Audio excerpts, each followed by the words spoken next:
Salute, salute, salute, and welcome. Welcome back over to the Black Ocean. Now swimming in the deep end with your host, the one and only Great Black Shark. I hope everyone has been having a fantastic weekend. I know I have been. But tonight, ladies and gentlemen, we're not going to even take a long time. We got to cut straight to brass tacks. I know a lot of you were asking my opinion on this.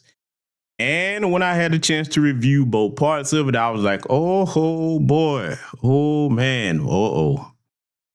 Well, I'm going to tell you this, because you know how I do it on this channel. We're going to call it straight down the middle. We're going to analyze what he got right, Dr. Umar Johnson. We're going to analyze what he got wrong. And we're going to have to correct some things because I've seen some very ham-handed takes on this. And family, let me tell you something. The only way that you solve any type of problem that you having, any kind, you have to be completely honest about what the problem is and what the solutions are to it. You have to ask yourself, do you have all the tools? Do you have all the skills to solve the problem? Because see, what does not solve a problem is when you start to overlook certain things, okay, because you lack the tools or the skills. So we're going to deal with that as far as what he gets wrong, and we're going to give him complete credit for what he gets right, okay? As you all know, I praise the good doctor's work, especially when it comes to working with children in the public school system. I strongly advise you to go get his books. He got that covered. He's right on the money. But we're going to look at some of the things that he's not right on the money on, okay?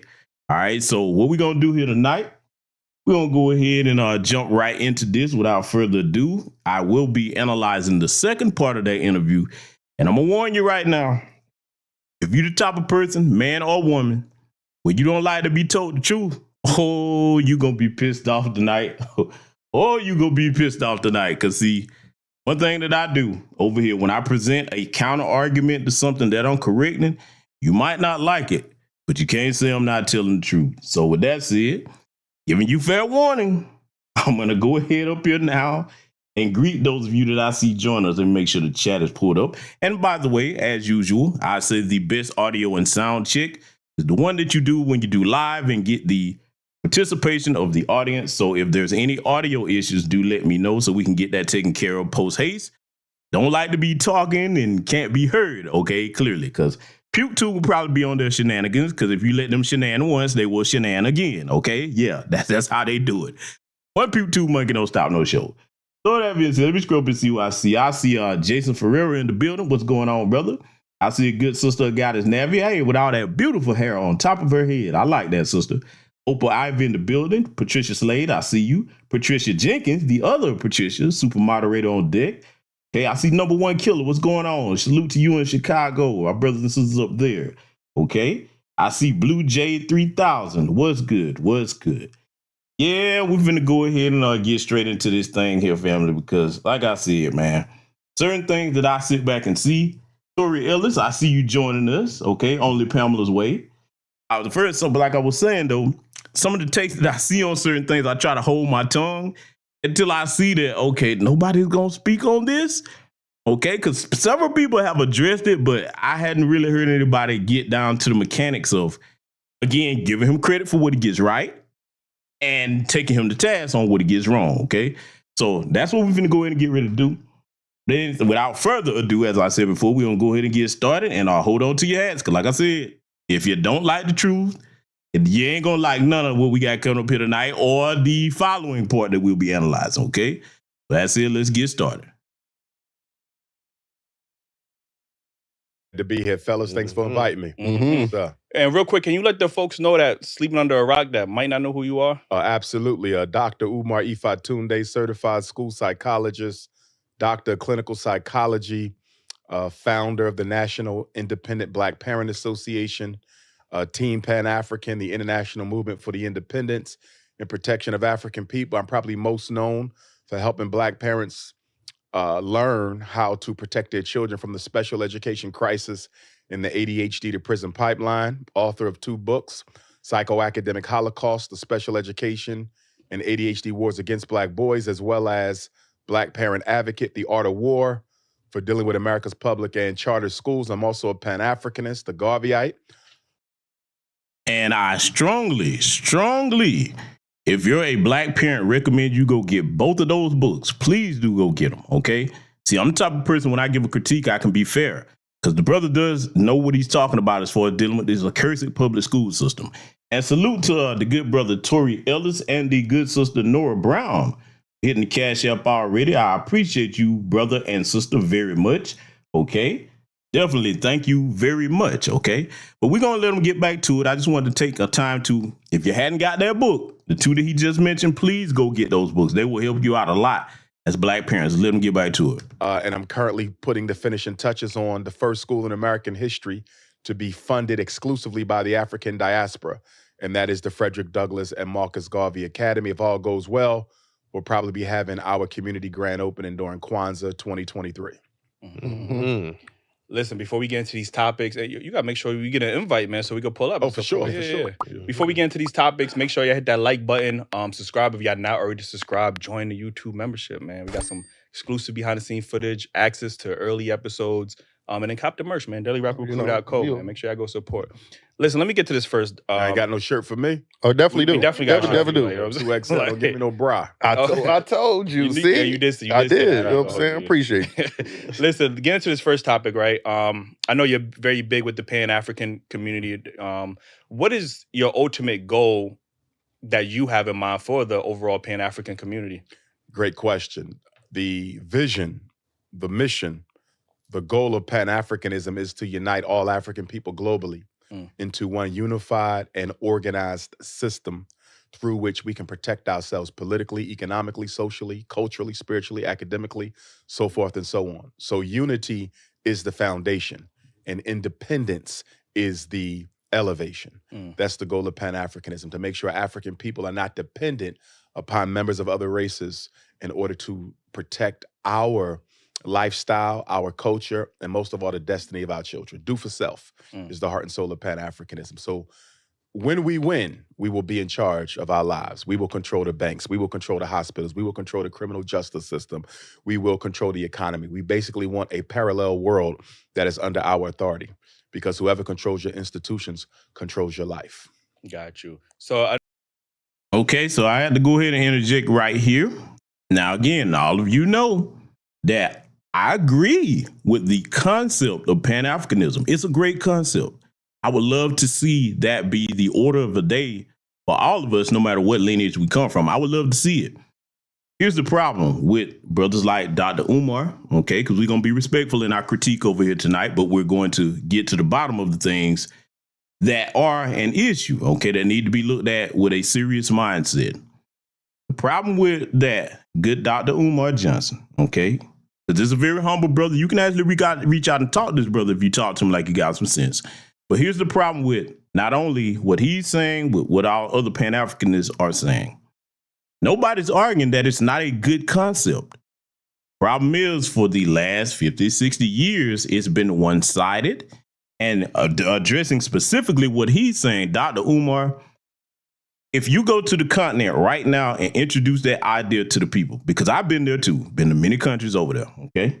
If you go over there and introduce that idea to most people, they're not going to want to get on board with it for a couple of reasons. One, sadly, and I hate to say this, okay, because we're talking about starting at the governmental level, then you go down to the societal level of the everyday common continental African citizen in any nation they're in. There's 54. A lot of them, not all, because you can find it in small pockets, but a lot of them don't practice Pan-Africanism amongst themselves and their sister countries. When it comes to the individual level, on the societal level, we're talking about the average citizen that's not in government. A lot of the roadblocks that you will find when you try to do that with them over there, unfortunately, a lot of how they think is, okay, let me get over on you before you get over on me. Again, this is not all, okay? And the other part of the problem is, if you come over there saying, okay, hey, look, we're going to do for self, like you're saying, which I agree with. It's going to be about putting us first, African first, black first, whichever you want to call it. A lot of them going to look at you like, we can't be successful if we don't have an Asian or a white person or somebody that's not African in charge, because sadly, too many of them don't have confidence and self-esteem that they believe that they can do that like that. Case in point, when you talk about a lot of the issues, and y'all probably heard some of the tether class making these statements, we talk about a lot of the issues that they're having over there in their countries. The first thing they do is point to the black person that's in charge, or the black people that's in charge. As see, it's us. It's us doing this to ourselves without saying and acknowledging this. You try to tell them, yes, the people that you see every day, they are responsible. You need to hold them accountable. Who are the people controlling those puppet leaders? They are not Africans. They are white people in the Western societies. And soon it's going to be Asian people. Okay? See, here's the thing. Like I said at the beginning of the broadcast, if you're going to deal with solving a problem, you look at all the elements and the factors involved as they are. You don't leave anything out. Because if you're going to come up with a proper and accurate and efficient solution, you have to take everything that causes those problems into account. So see, this is the problem that Dr. Umar doesn't understand. And see, this is what I want a lot of people to do. Because see, this, when I talk to a lot of brothers and sisters that are Pan-African, I don't tell them not to practice it. I don't try to argue with them. I don't call them out their name. What I tell them to do is, I said, okay, brother or sister, this is what you need to do. First, I asked the question, how many African countries have you been to? None. I said, okay. What you need to do is, you need to go to an African country of your choice. And you need to spend at least 6 months there. 6 months. Then you will start to see some of the things that people are trying to tell you. Okay. Now, I'm not saying you won't find any brother or sister that won't work with you. That's not what I'm saying, because that would be a bold-faced lie. You'll definitely find some good brothers and sisters over there. I know plenty myself that I have worked with. Okay. One good example of that, look at our good brother Philip Scott. He works with continental Africans from many different countries every day. Okay. So you can find this on a smaller level.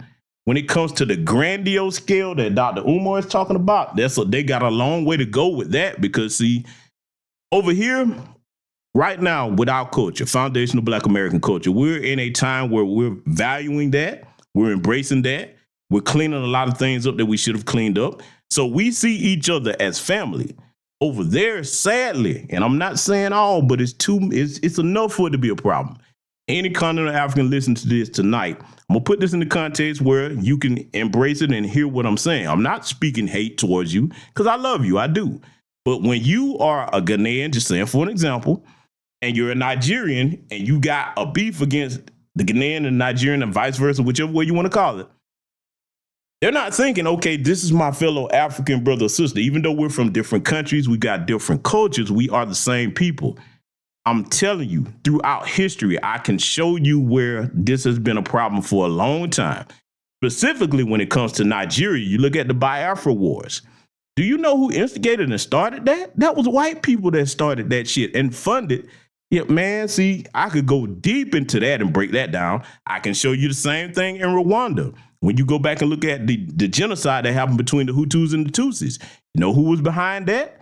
It was white folks. You had British people and some Germans telling one tribe that they were better than the other, and they started financing the eradication of the other tribes, okay?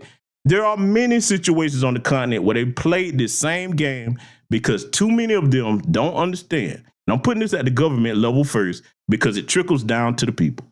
Too many of them don't understand that right now, if your brother or sister, salute to us, Cyberdown 100 for the cash out. Thank you very much, my brother or sister, because sometimes I don't know if it's a brother or sister. So please don't be offended if I shout you out. I'm not sure. So brother or sister, let me know in the chat. Okay, that way I'll know for certain. But what I was saying is, if you have an issue with somebody in your family, you don't let other people outside of your family come in and solve nothing, whether they agree with you or disagree with you. You be like, hey, whoa, we got this. This is a family affair. However we choose to deal with it, we'll handle it. Far too often, when you look at the greater majority of issues on the continent, they let other people outside their family come in and get into their affairs because they're like, see, this is going to give me a one-up over the side that I have something against. The sinister thing about that is, okay, the sinister thing about that is, if you read books like Confessions of an Economic Hitman and the New Confessions of an Economic Hitman, okay, by John Perkins, it will show you how when they send those people over there to get involved in your affairs and you think that you winning because they're supplying you with weapons, they're supplying you with money, ammunition, what resources, whatever you need, you think you're winning, but they're plotting to overthrow both of you. And they've been very successful at it. Using Sambos and coons. See, this is why we don't play with our coons and Sambos over here. We call them out, and they're pretty much pariahs in the community. A lot of time what happens over there, they don't put their coons on blast to the point that they say, hey, this over here, this coon, this Sambo is a problem. You see what I'm saying?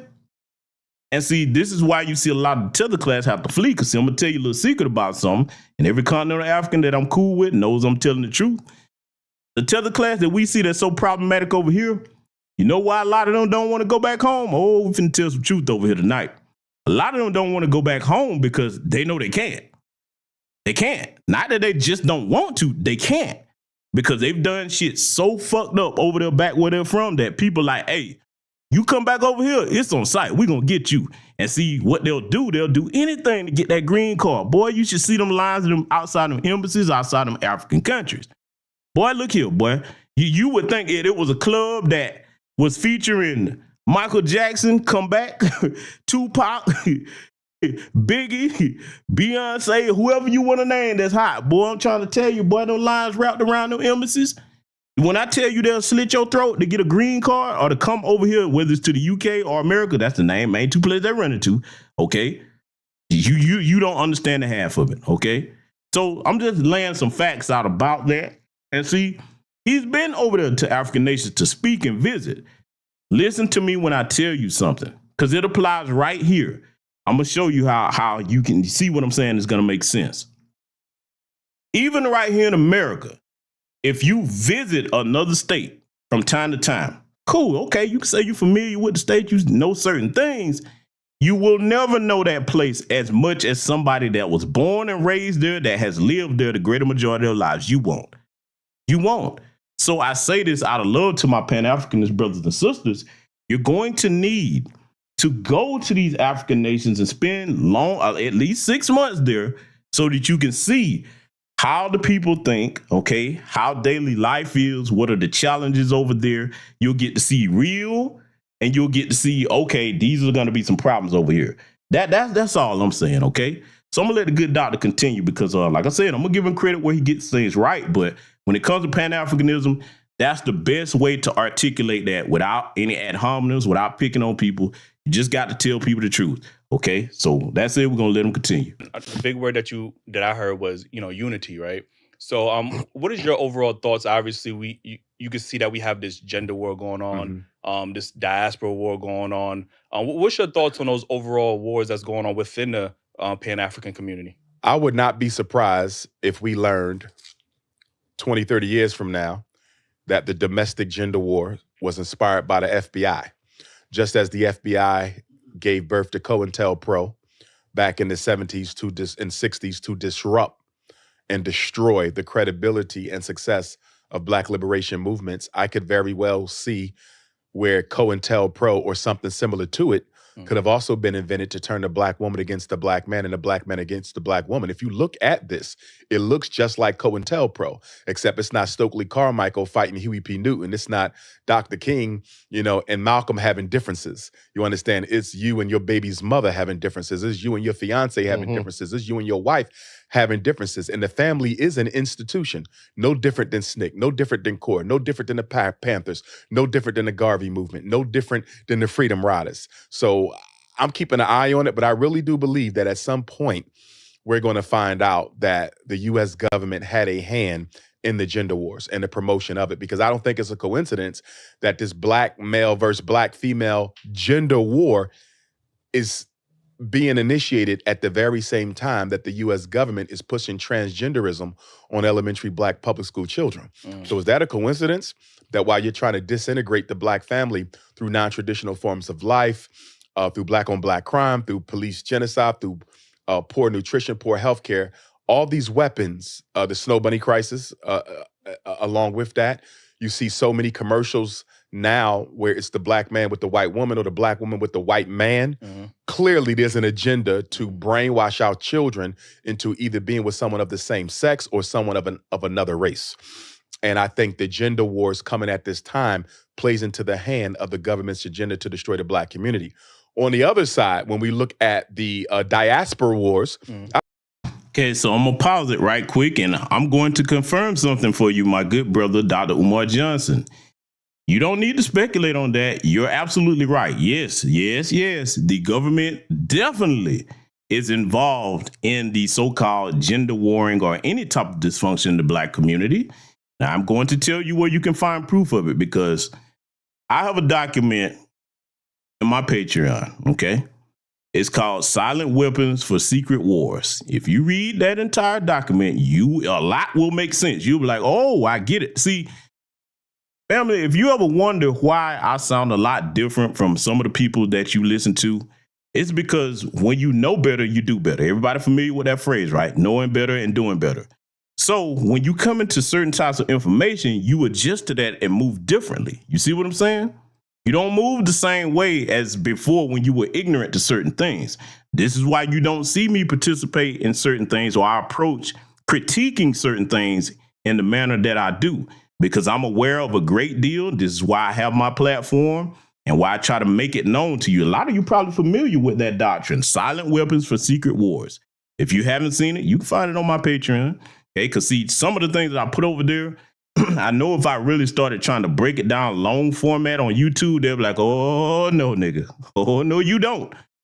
You are not going to tell black people about this. Strike this. In fact, the business just terminated, chunk. Get up out of here. So I will have to try to get away with that on Rumble. I may try to go through that document long form on Rumble. I'll try to work on putting that together, because they ain't going to let you get away with that on YouTube. Oh, no. Because, see, let me tell you something.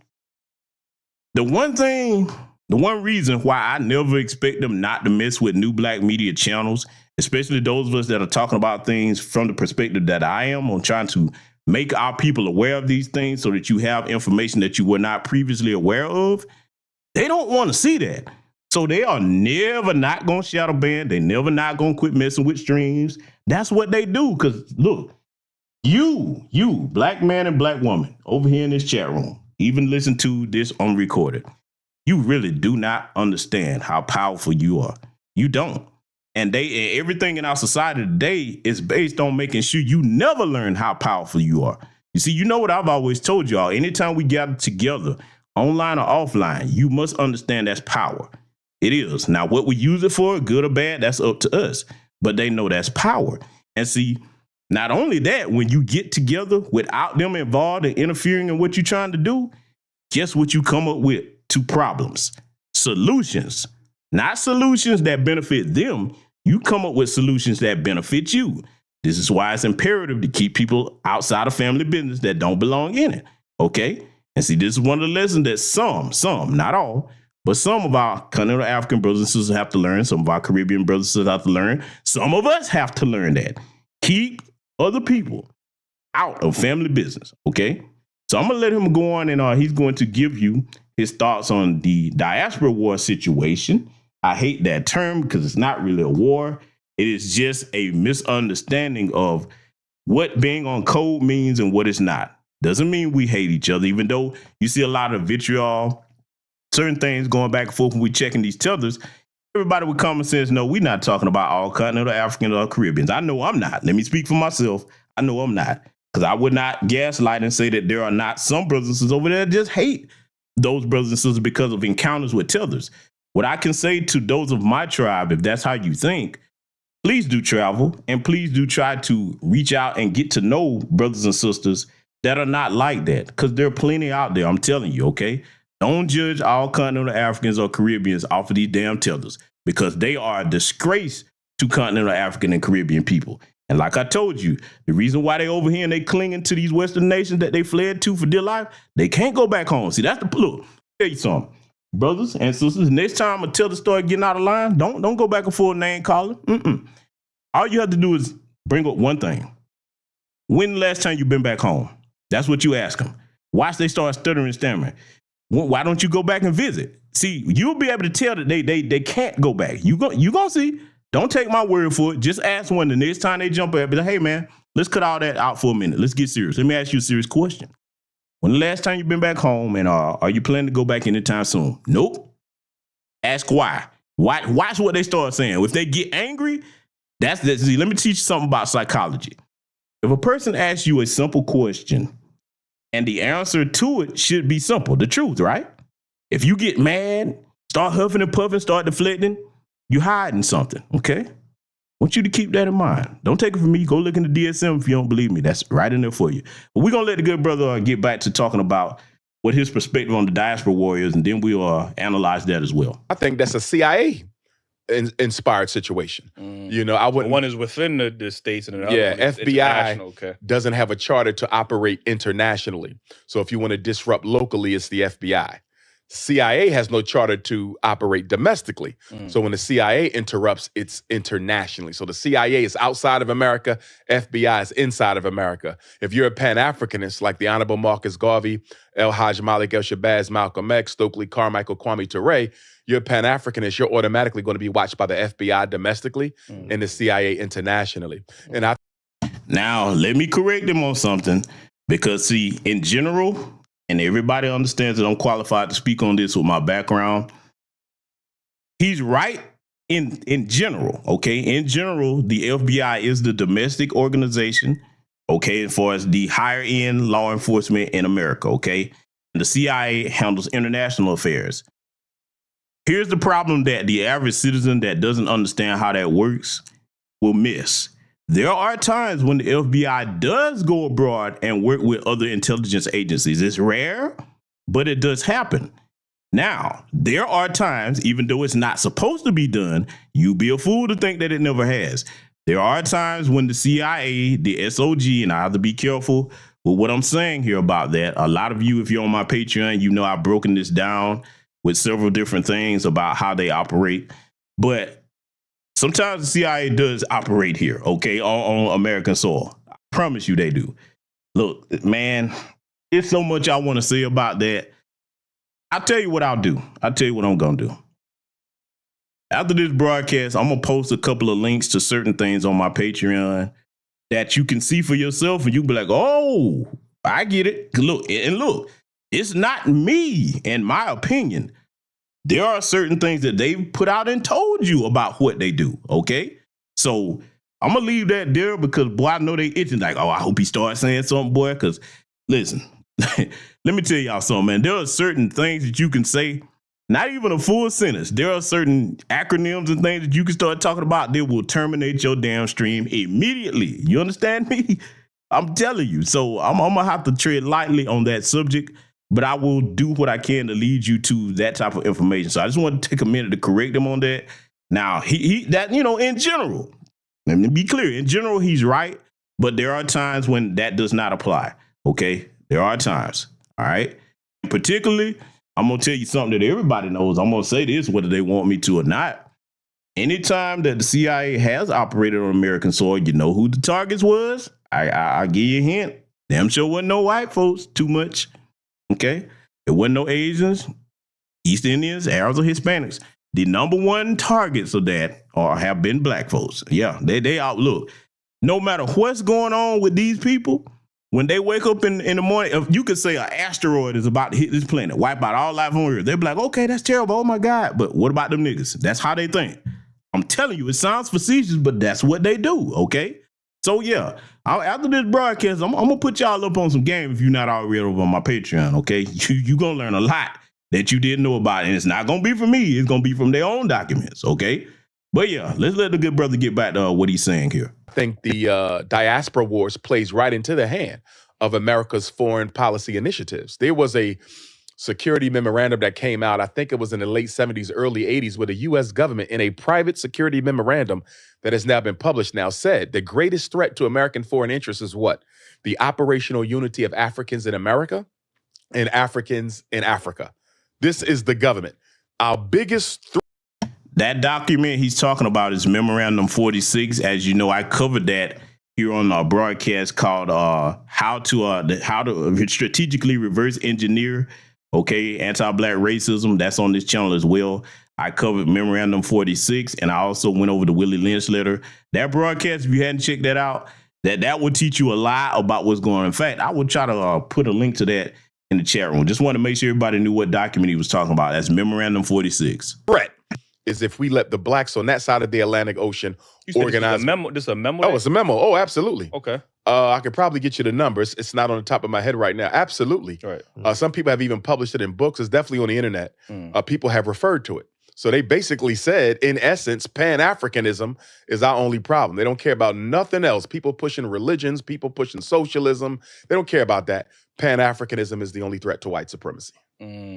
So that's crazy. So what would you say about, obviously when we talk about the diaspora world, there's a sense of, African people or Caribbean people using the word, well, I'm not black, you know what I mean? I'm Caribbean or I'm African or whatever the case is. And they kind of associate negativity or negative stereotypes with Black Americans per se. And they feel like they don't want to identify as black because black usually is the term that Black Americans call themselves. So I don't want to be identified as black, so I am Caribbean. It's like they're separate people over there. You know what I mean? So what's your thoughts on that whole, that divide and just that whole blatant negative stereotype that some Africans or Caribbeans or other black people feel towards Black Americans?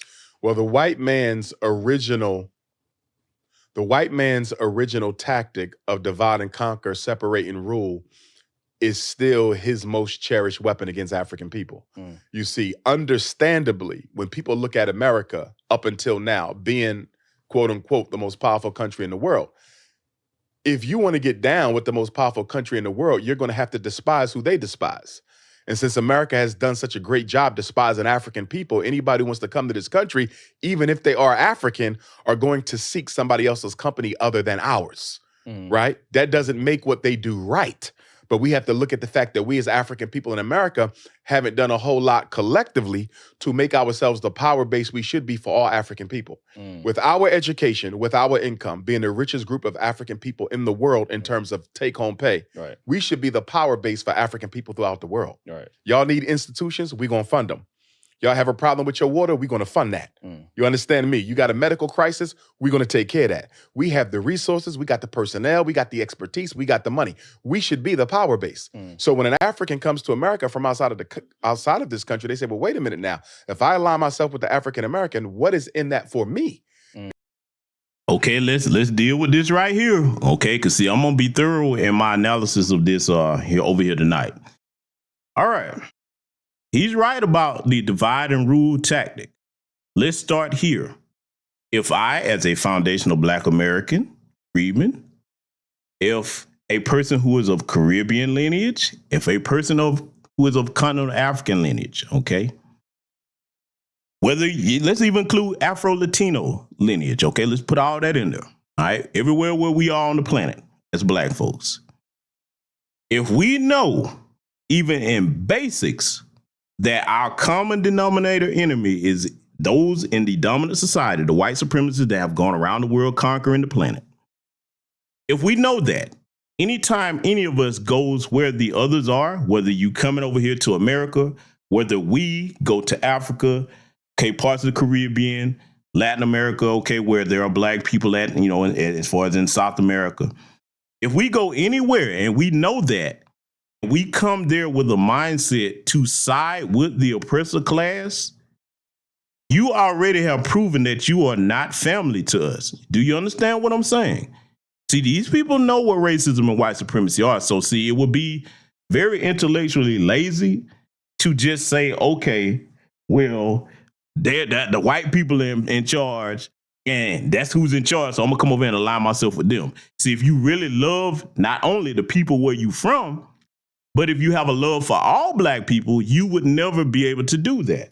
You can't take the accountability off of those in the diaspora, okay, that have that mindset where the white man's eyes is colder. Just like we don't take the accountability off of those in our lineage as foundational Black Americans that have that. Now let's deal with what he said about we haven't made ourselves the power base as far as being able to take care of any of their problems over there. Let me correct the misnomer right now. He said that we're the richest group of, as he calls us, Africans, okay? He said we're the richest group as far as take-home pay. Dr. Umar Johnson, first and foremost, you cannot be in charge of a people that don't want to cooperate with you and say, hey, okay, we'll agree to that. So you have to keep in mind that since the African nations have gotten their independence, which has only been 50, 60 years, okay, these, in the grand scheme of things, they're newly liberated on paper. If they don't get together and say, okay, yeah, we'll agree to, work with and partner with the African Americans, okay, Foundation of Black Americans, whatever you want to call us, and we'll get these things done for mutual benefit. Key word, mutual benefit, not one-sided. You can't force them to do that. See, this is why I say people like him and others, you need to go over there, not just to visit for a few days. You need to stay there about 6 months to a year. I'm not telling you something that I'm speculating on. I'm telling you something I've done myself, okay? You need to go over there and stay about 6 months to a year. Then you'll see, oh, wait a minute, I'm coming at this totally wrong. Because see, let me tell you something about the average continental African person. They don't like it when people come from the West trying to talk to them and tell them what they need to be doing, what they should be doing. At best, the way you do that is make a suggestion, or if they ask for your expertise, you can give it to them. But you can't come over there, I'm finna show you how to run things. Okay, you do that? Trust me, that's going to go completely left. It don't work like that. The audacity of anybody to do that, just like we don't like them coming here trying to tell us what we need to be doing with the tether class, okay? So now let's deal with something else. Let me correct the misnomer. As far as take-home pay, like he's talking about in the sense of jobs, okay, entrepreneurship, technically we are, but right now, let me tell you where they would dwarf us as far as having any type of economic wealth. If continental Africans today said, okay, and I want y'all to follow me because I'm going to make this make sense. If continental Africans said today, no more foreign militaries on our soil, no more getting our resources for under market value, no more coming over here, and if you place sanctions on any of our countries, we still do business with you as if nothing happened. If they cut all that off and they started getting control of their resources, they would be the richest group of black people on the planet. I want y'all to hear me. You better go and look at all the minerals and resources that are over there. That is the most mineral resource rich piece of land on the planet. That entire continent. Everything is there. Gold, oil, platinum, chocolate, best farmland for growing food. They got it, so many checks across the board. And see, this is something that really baffles me, but I do understand it because fear is a powerful weapon if you're not properly educated about the power that you have, okay? A lot of continental African leaders, they don't rise up and buck back because they keep thinking, oh, these Western countries are going to nuke us. No, they're not. And I'm going to prove it because I've said this before. They are not going to nuke you, my continental African brothers and sisters, because that would make the resources over there useless. That land would be permanently radioactive. Go back and look at Chernobyl. That happened in 1983. For those of you who are younger that doesn't know what Chernobyl is, that was in Russia. A nuclear power plant exploded. They had a meltdown. That land is still radioactive and contaminated to this day. You cannot go on that land without being in a radioactive proof hazmat suit. Okay, so now nuclear weapons have the same type of radiation. They bomb those areas. Think about it. It would be too hard for you to go in there and extract the resources, then decontaminate them so you can use them. You understand what I'm telling you? So you got them by the balls. You just got to realize that you have that power position. And sadly, too many continental African leaders don't realize the power that they have. They don't. Okay. We've been trying to wake them up to that for quite some time. But see, until the younger group gets in power, because those are the ones that you can reason with. The younger group, and they have a very young population across the continent. Average age is between 23, 25. Okay. Many young people, if the day they ever get in power, that's when some things will start to change because they do follow us. A lot of them do respect us over here. I'm not going to sit here and tell that lie like they don't. I know that for a fact. The truth wouldn't be in me if I tried to tell that lie. I know what I've seen. I know what I've experienced. Okay. I'm not saying every single person, but I'm saying you would be received well in general by some over there. Okay. All right. Will you have a few ignorant people? Yeah, you got ignorant people over here. But see, that's the problem with them. They don't realize the power that they have in order to control things. And they don't think in terms, the leadership, not the common person. The leadership doesn't think look, let me stop playing and just see it plain. Recently, a lot of them, this goes back to what I was saying at the beginning of the broadcast. There was a group of African leaders that went over there to Ukraine trying to get in the middle of white folks' business. Now, you know, especially raised over here in the South in America, what's one thing our grandparents taught us? Baby, don't get in the white folks' business. They hadn't learned that. They actually see, in other words, they see themselves on par with Western leaders. I'm going to say this as diplomatically and respectfully as I can, but all you have to do is look at geopolitical events to get an understanding of what I'm trying to say to you here. They don't respect continental African leaders because they're like, okay, how you going to tell us anything? You don't even see the finesse that we got going on in your countries that we running on you. How you going to know anything about our affairs? That's exactly what they see. I'm telling you. You think that a white man, a Western white man, is going to have respect for you when you're not smart enough to see how he been finessing you for years? They look at you as less than. In other words, they look at you like, what you even doing here? You in the way. See, we know what the white supremacists are. A lot of them keep thinking because they go to a certain school or they get a certain position or you get to rub elbows with them. Now you think you up there with them. I'm going to say one more thing. African nations will not have come into their power when they tell these other Western leaders, okay, like that bastard Emmanuel Macron, I can't stand his ass.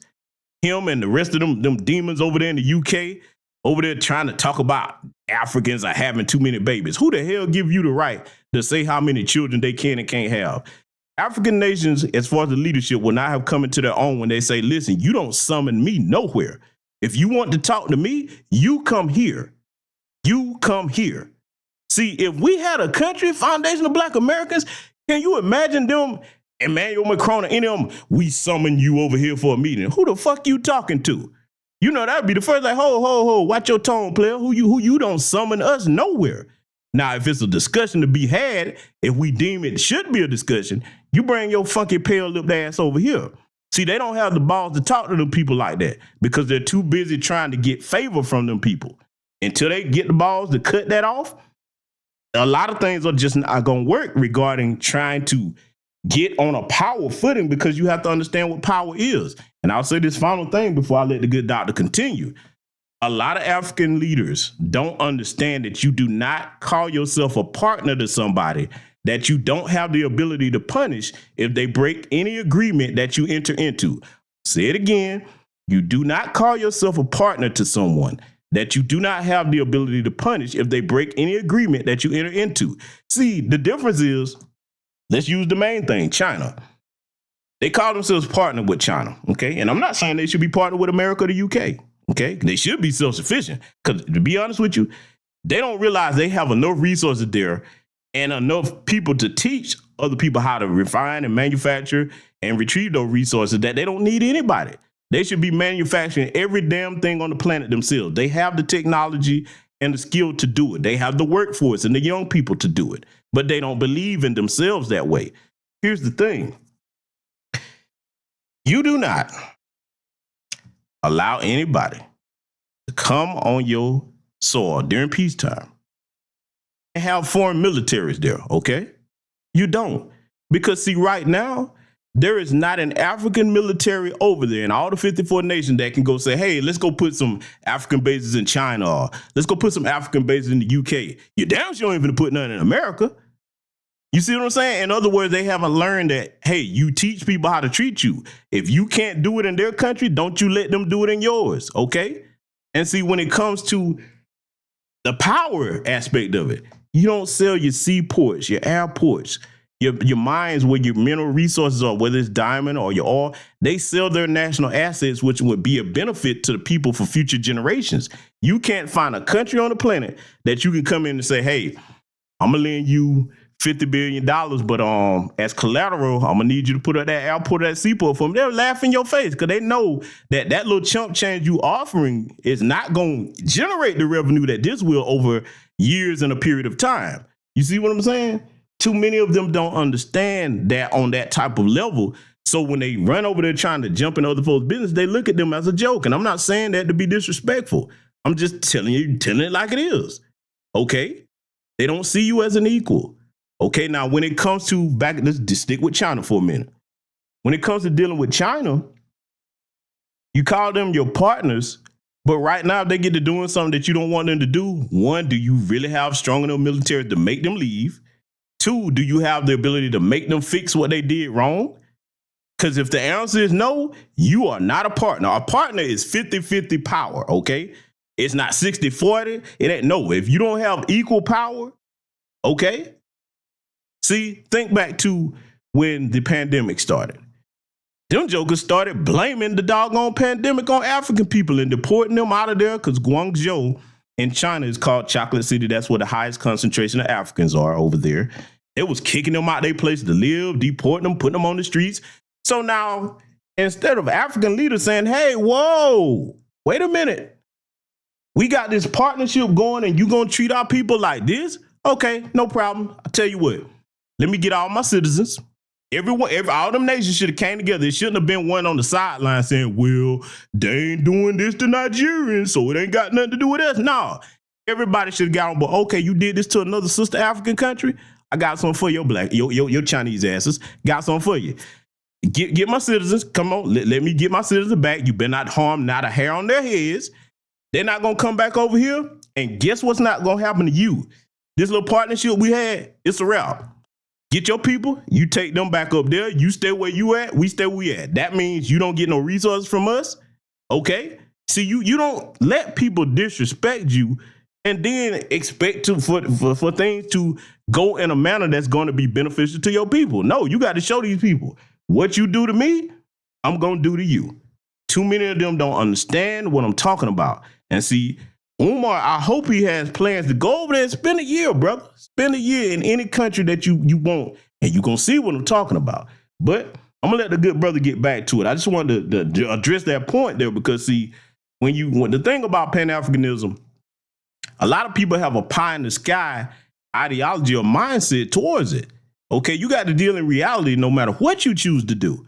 That goes for us here as Foundational Black American Freedmen. We can't base things off of fantasy. We have to deal with what really is, okay? That's the only way you get something done. But let's let the good doctor continue. Because I don't even see the African-American doing anything for themselves on a collective basis. Right. We have success, but it's all individual, right? There's very few institutions that we run and control independently. Let's take it to Little League. When you go for the Little League football team or the basketball team, do you go try out for the team that's losing every year? Or do you want to be on the championship team? Most children want to be on the championship team. So when Africans from the diaspora come to America, they see two teams, the black team, that has lost 157 straight Super Bowls since the end of slavery, right? And the white team that seem like they still winning and doing great. I want to align myself with the white team.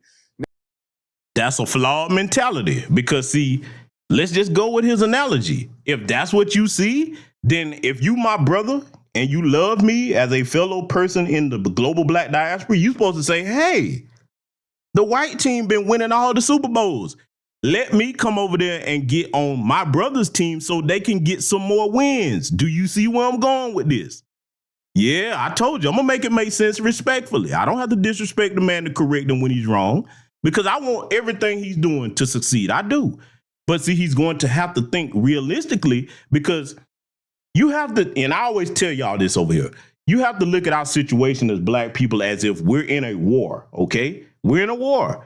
And if you're on a battlefield, you can't guess or pretend what you're dealing with on the other side. You have to look at it like, okay, that's a tank. Give me some tank busting ordnance. You understand?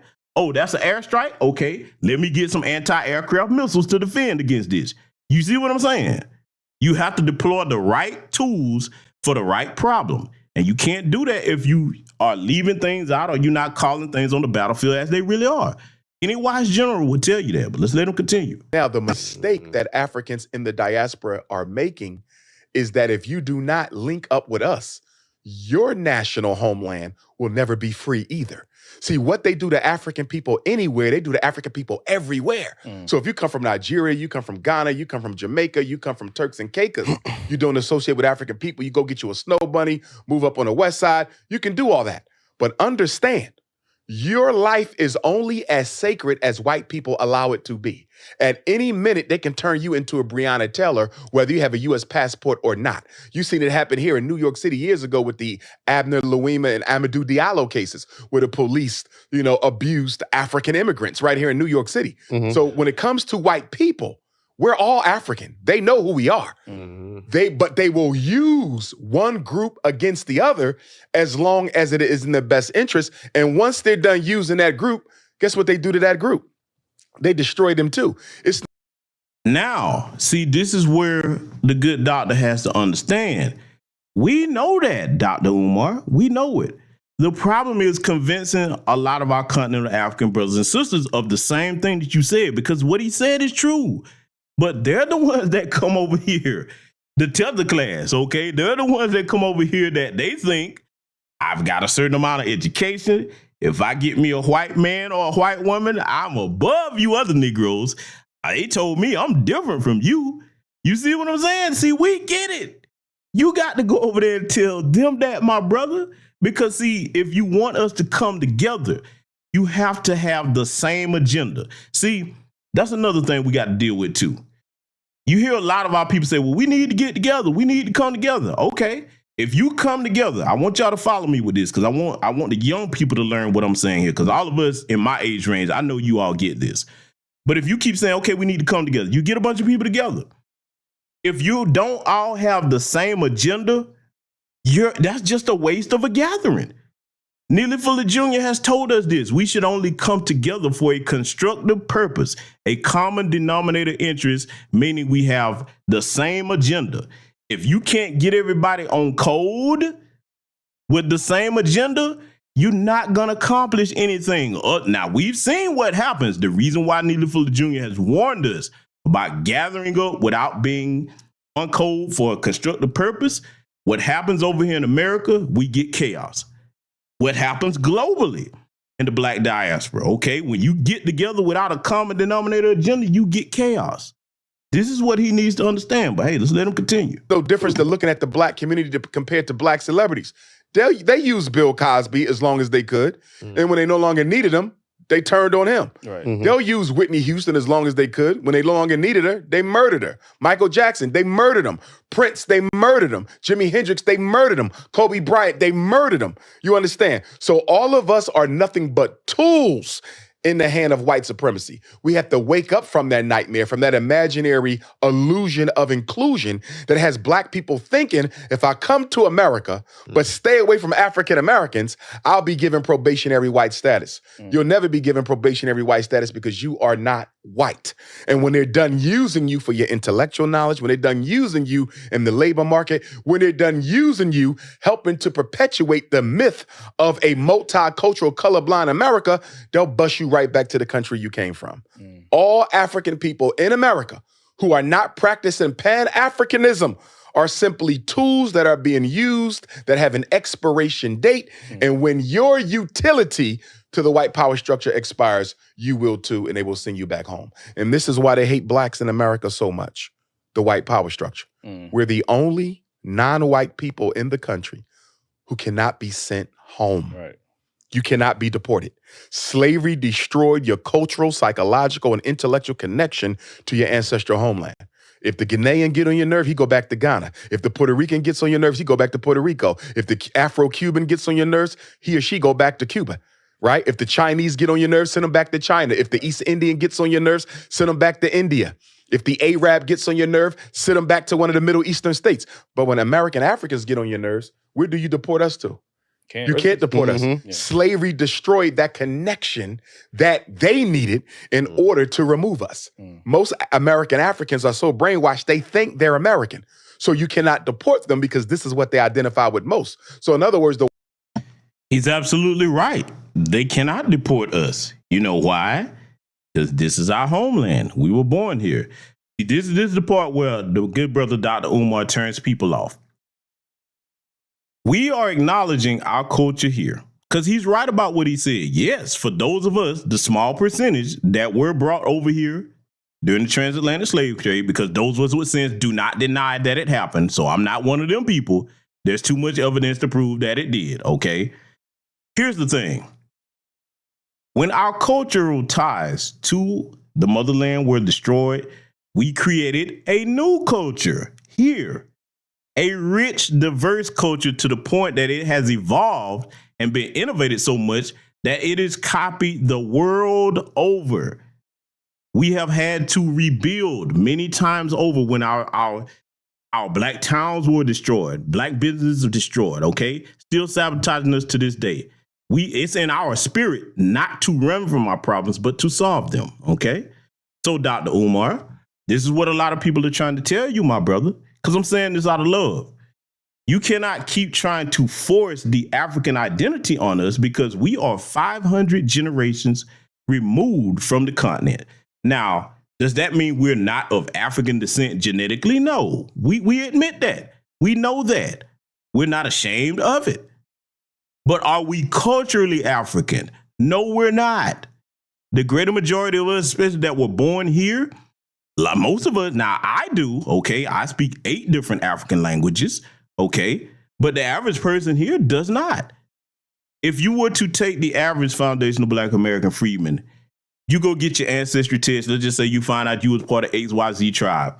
You go running over there with that ancestry test. You think they finna say, oh, okay, yeah, you one of our tribe. Here's some land. Okay, we're going to give you free citizenship. That's not going to happen.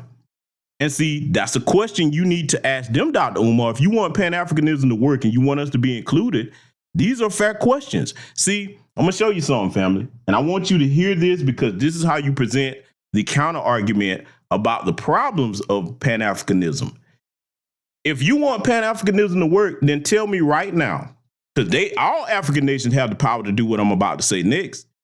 Right now, if a Jewish person, especially an Ashkenazi Jewish person, goes to Israel and they were born here in America, guess what they get if they go to Israel? Automatic citizenship. Ain't no ifs, ands, buts about it. All you got to do is prove that you are a Jewish person. Am I right or wrong now? You see what I'm saying? And they get all the benefits and privileges that come with that. You don't see the equivalent happening with any African nation. And no, the right to abode in Ghana, that is not citizenship. There's a whole bunch of red tape that goes with that. See, I got to see it like it is.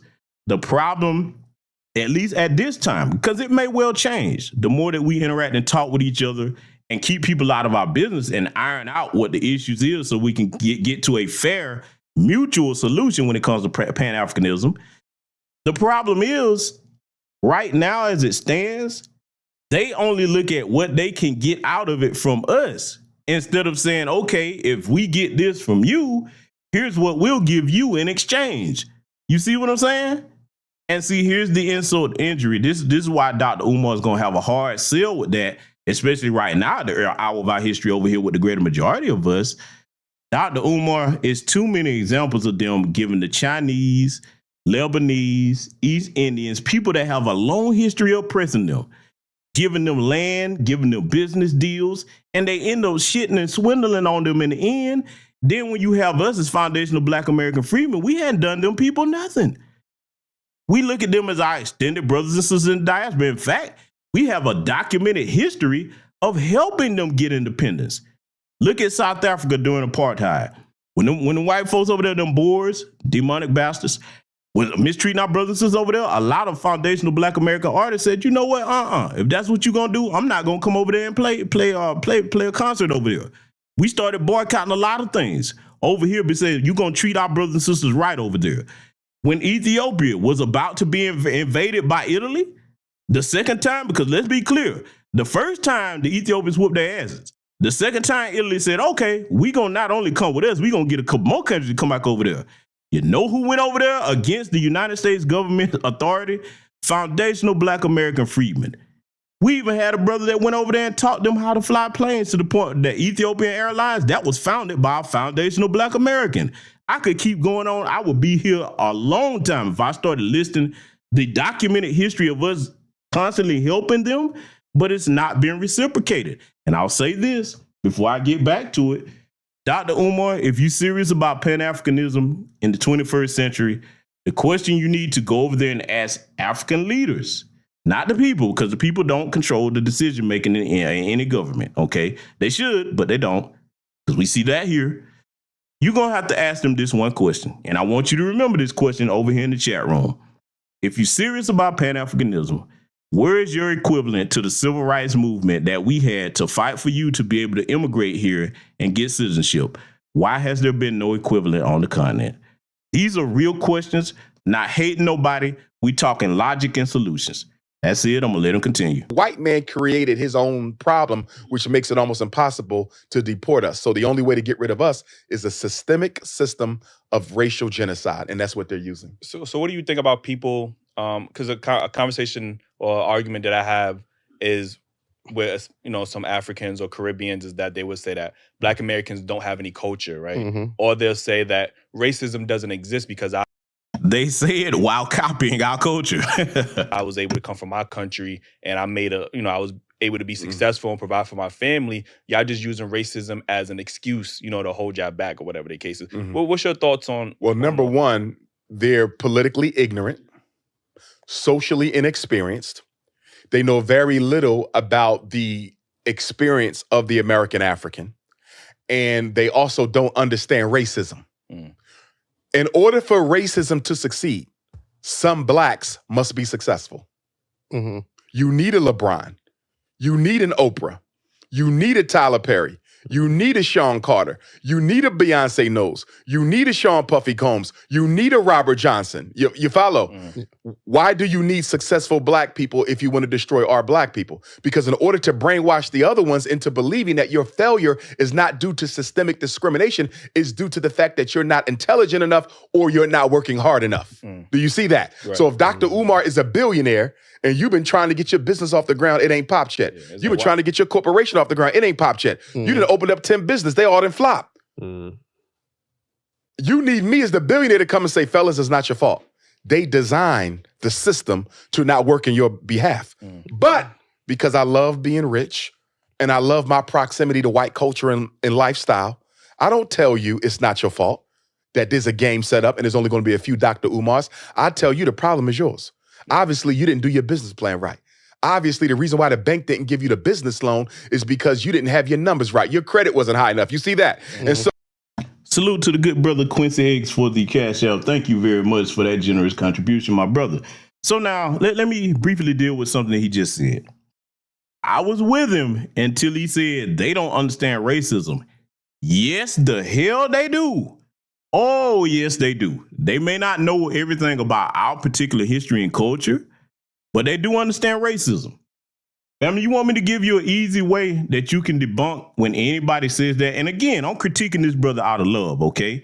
I'm going to do it ad hominem free, but press 1 in the chat if you want me to tell you how you can determine that, yes, they do understand what racism is. Give me a 1 in the chat if you want to know. But see, what I'm going to give you over here tonight is a way to intelligently debunk certain types of things that they're saying and respectfully do it. Okay, I'm seeing a couple of ones over here. I'm going to tell you, y'all going to bust out laughing when I say it. And look, what I'm about to say, no disrespect to my continental African brothers and sisters. You know I love y'all. You know I do. Let me tell you something, man. I just got to say this like it is. Y'all ready? I'm finna go ahead and tell you how you can know they know what racism is. I got to do this. When you go to pick any continental African nation you want out of the 54, when you go to Caribbean nations, I'm going to tell you how they know what racism is. There's a product. A lot of y'all know where I'm going with this. Skin bleach. If you don't know what racism is, then you would not be trying to bleach your skin to make it lighter as if you're white, because you would not know about, okay, hey, I get treated better if I'm a lighter complexion. That means you do know what racism is. You see how simple the truth is, family? Oh, yep, cake. So, hey, look, I got to go here. If you travel, you see this on billboards everywhere in the African and Caribbean nations. And look, I ain't gonna just pick on them. Go to parts of Europe.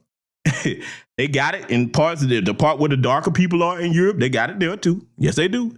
Go to Spain. They damn sure got it over there. Even though they're naturally a lighter people, you think that bleach cream? Look, if you didn't know what racism was, you wouldn't be trying to bleach yourself. Okay.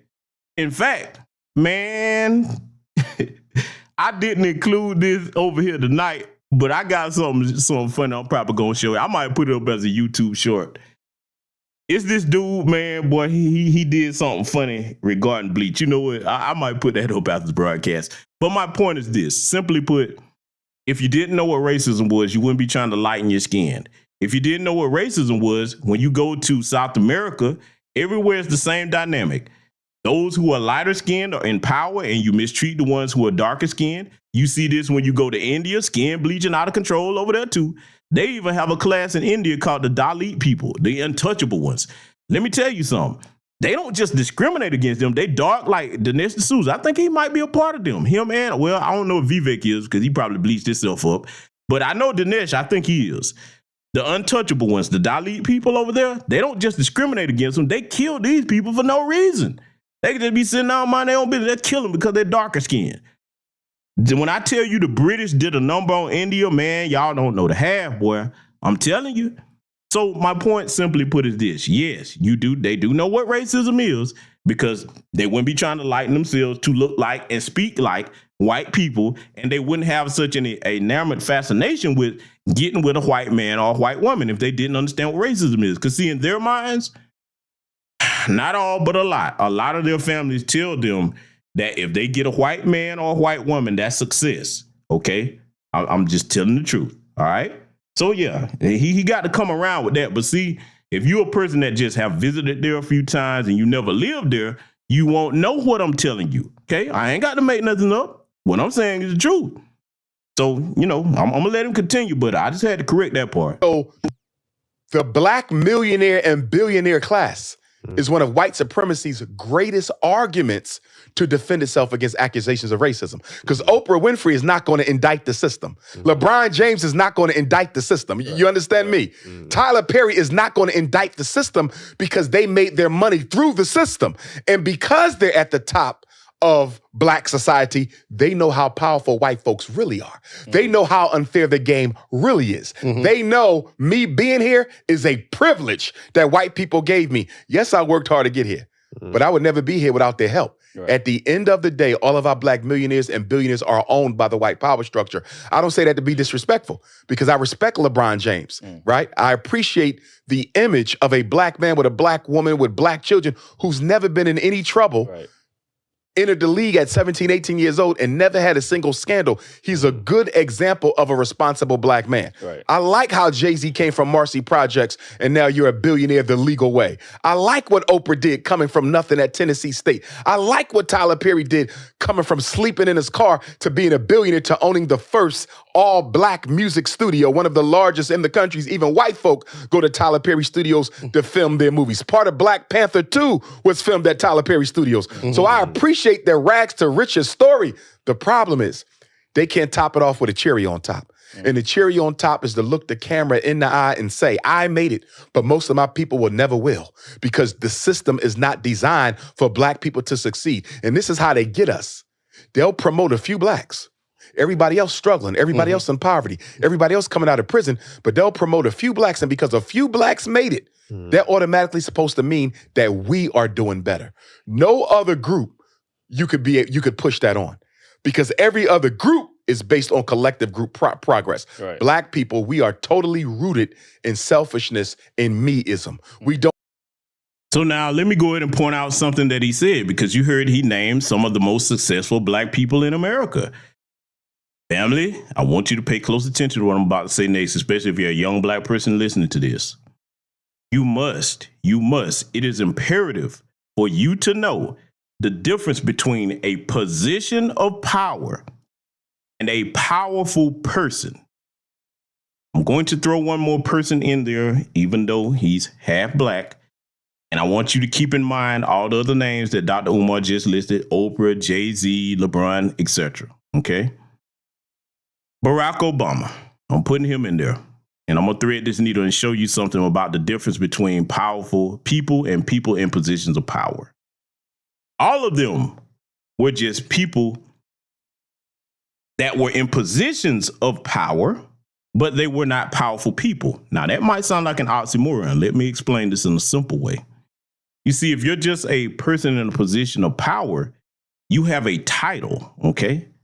You have a title, but there's a ceiling you can't go past if you're a black person.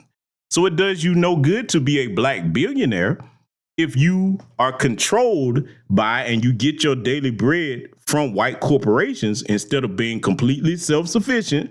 Shout out to our good brother Tariq Nasheed as a primary example of people that you can't control, okay, because they're making their own money independent from the white power structure. That's why he's able to help black people. The reason why you don't see the LeBrons, the Oprahs, the Jay-Z's, and nobody speaking up on our behalf because they're in positions of power, but they're not powerful people. Barack Obama was the primary example of that. For those that are in the bisexual class that say, well, it looked good to see a black president, okay? No, it did not. Because what good is it for you to attain the position of power, but you conduct yourself as a powerless person? What good is it to point to somebody and say, see, son, you can look up to being a symbolic powerful person, but you're not going to be an actual one? See, Barack could have did a lot, but he was too afraid to do it. And nor did he want to do it because he did not identify with black Americans. He didn't. That's just the truth of it. He's even said as much, and that's not my culture. Yeah, I believe you, buddy, with them big ass ears. I believe you. So, like I'm saying, you can be in a position of power and not be a powerful person. When you compare and contrast that with the other presidents who've all been lily white, okay, they did whatever they needed to for their people. First and foremost, we're seeing that right now with Jim Crow Joe Biden, okay? So understand the difference between positions of power and powerful people. Let's let them continue. Don't have weism like the Latinos, or weism like the Asians, or weism like the Anglo-Saxons, or weism like the European Jews. We have meism. And as long as we have meism, a few successful blacks automatically means y'all all must do better. Like I think I saw Jay-Z do an interview one time and they said, well, what have you done for black people? And he said something to the effect, and I don't want to misquote him, I'm paraphrasing. He said something like, me just being who I am is enough for black people? Is enough for black people. Okay. Most ridiculous, arrogant, ignorant statement I ever heard. But that's what black millionaires and billionaires feel. Because I've made it, I'm a benefit to my race. And it's that same ridiculous black bourgeoisie illogical thinking that ushered Barack Obama into the White House, who did nothing for black people but steal everything we worked for and give it to the gays, the immigrants, the Latinos, and white women. A lot of people don't, I'm sorry. Go ahead, Joe. No, so what do you say about like selective people that selectively black, or they want to seem like they support black people? And you know, black people are like, we're forgiving to everybody, right? We always give opportunity. Except each other. Yeah, exactly. So how do we handle that? Or should we still be supportive? Or because Give me an example of someone who's selectively black. Give me an example of. Right. Like people that like kind of pick and choose. Yeah. Oh, yeah. I was saying that as far as like groups, different people. Okay, so like, let's bring even a reparation situation. Okay, so see now, I have a constructive criticism for the young brothers of the Daily Wrap-Up crew, and shout out to them brothers. Okay, they do pretty good work. But see, this is one of the things when it comes to the youth, they're not, and I'm calling them young men because in contrast to Umar and myself, they're young men. They don't have the experience necessary to speak on certain things. He should have immediately pointed out Kamala Harris. That would have been a good example of somebody who's selectively black, because now she's Asian. Remember that? The ski-wee skank?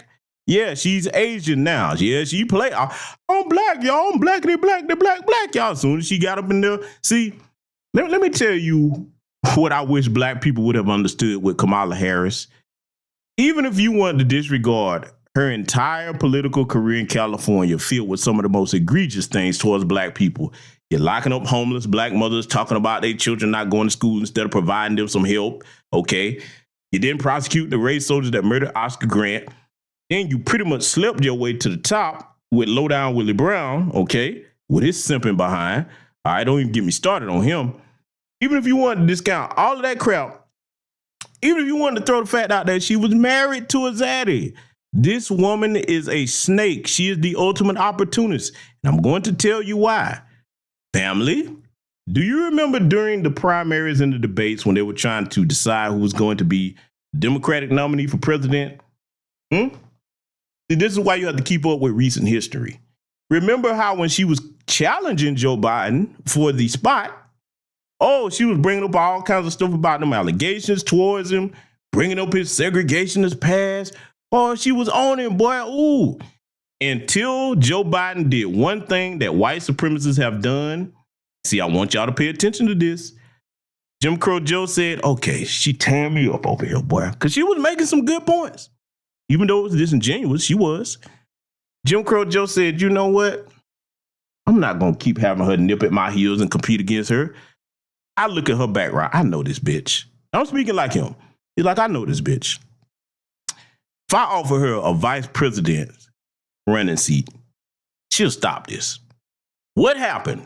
As soon as he did that, all them criticisms went away. Do you think you can trust somebody like that? See, if Kamala would have had my respect, at least on this, if she would have said, you know what? Nah, just because you offered me that vice president, we going to continue calling you out for what you did. I think I'm the better person for the job, and I'm not going to let you get away from your past. See, that's what happened. This is why you can't trust somebody like Kamala Harris. You understand what I'm saying?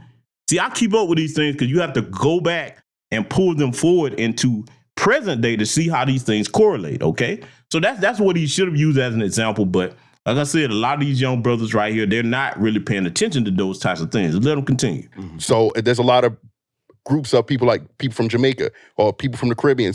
They're not black, but now that they're hearing that reparations is a possibility, they want to be black now. I would argue they are black. Mm-hmm. I would argue they are African.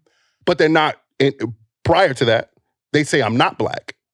You get what I'm saying? Understand? Okay, I don't identify with y'all, but when there's a benefit to be obtained, I will. Yes. Temporarily. Yes. Until I get what I need and just roll off the boat. Exactly. Okay. Anyone who is disingenuous about their membership in the African race should be rejected from it. I don't believe in part-time Africans, Half-Africans. I don't believe in opportunistically Africans, right? Definitely. Like what you're speaking of, selective Africans. If there's something that I can select that will be a benefit for me, I'll be African for a week, for a day, for a year until I get it, and then I'm not African no more. I reject all of them. Okay. Whether that's just... I agree with Dr. Umar Johnson on that, okay? You can't be 1 foot in, 1 foot out black. Either you black, and you've been identifying that way for the last 20, 30 years, or you going to be whatever you say you are. And I respect it. Listen, let me tell you something. I know black, I'm Dominican. Yes, sir. Yes, ma'am. I understand. I know black, I'm Jamaican. Okay, I respect you, my Jamaican brother or sister. I'm not black, I'm African, not you. I respect you, brother or sister. It's going to stay that way, though.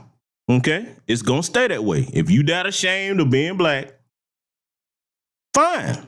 You have the right to identify as a damn toast oven over here in this country today. You understand me? So I'm going to respect that. But you're going to have to respect that when it's time for you to get some help.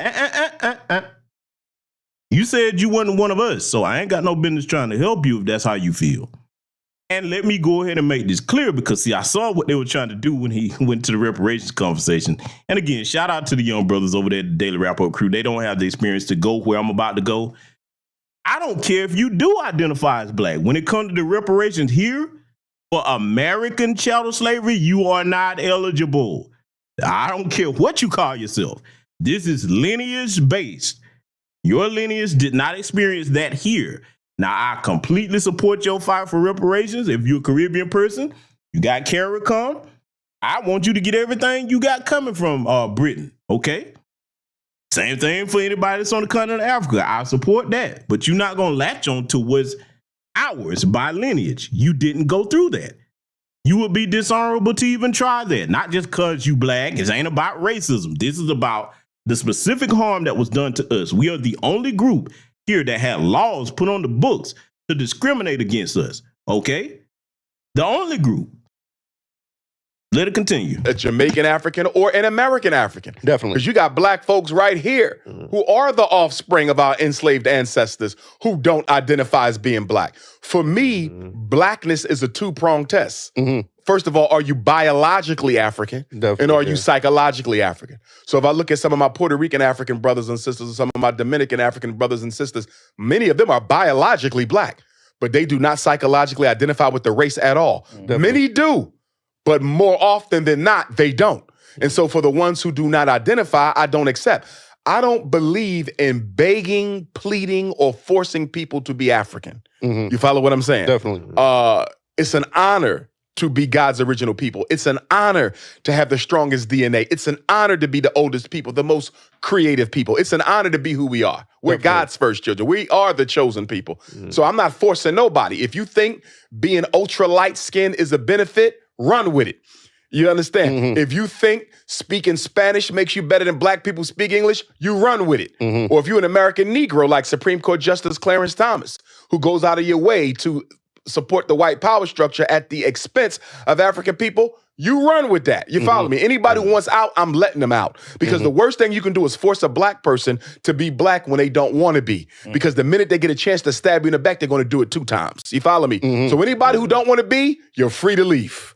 And let's deal with the people who are 100% But 24 hours a day unapologetic. And if you say this to our aunties, our grandmas, they going I agree with Dr. Umar on that, okay? And see, let me point something else out. And see, this is why I often tell you all that travel is the best education you can get. You ain't got to take my word for this. You can look this up, or better yet, go travel there yourself. He brought up Puerto Ricans, okay? Do you know that right now, even though Puerto Rico is a U.S. territory, you go down there, we know what their genetic origins are, but most of them, damn near 80% of them, identify as white. Do you not know that? I know. Listen, I'm not making that up. Go verify it for yourself. That's what I tell you to do with everything I tell you over here. Most of them people over there, even if they tan, dark, black, they don't identify like that. You have about 20, 25% of them do, or about 80, 87%. Nope. They why you think they always put white on their paperwork when they come over here? You understand? See, look, I don't like to play games with stuff.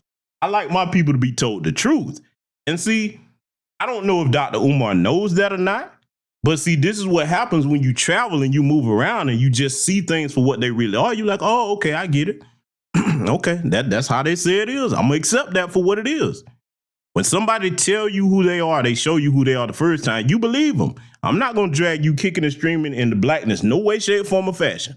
So I do agree with what he was saying there. Hey, you don't want to be black? Fine, no problem. I'm proud to be who I am. I dig mine. I wear it well, okay? But when it's time for you to get some help and them white folks come after you, remember, you're not my people. I can't see you as family if you don't want to be in. You understand? So I'm going to give you this analogy. Think about if you got an automobile, right? You got a car.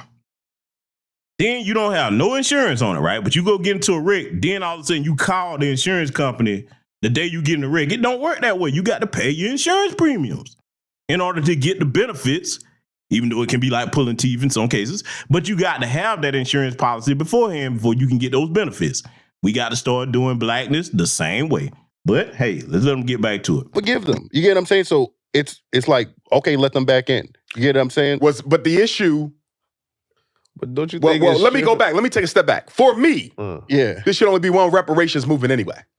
I don't support the tribalistic approach to reparations where the American Africans got their own fight, the Caribbean Africans got their own fight, the continental Africans got their own fight, the Australian Africans got their own fight, the Brazilians got their own fight, Central American Africans, We all came from one place, one place, and it should be one organized system for reparations.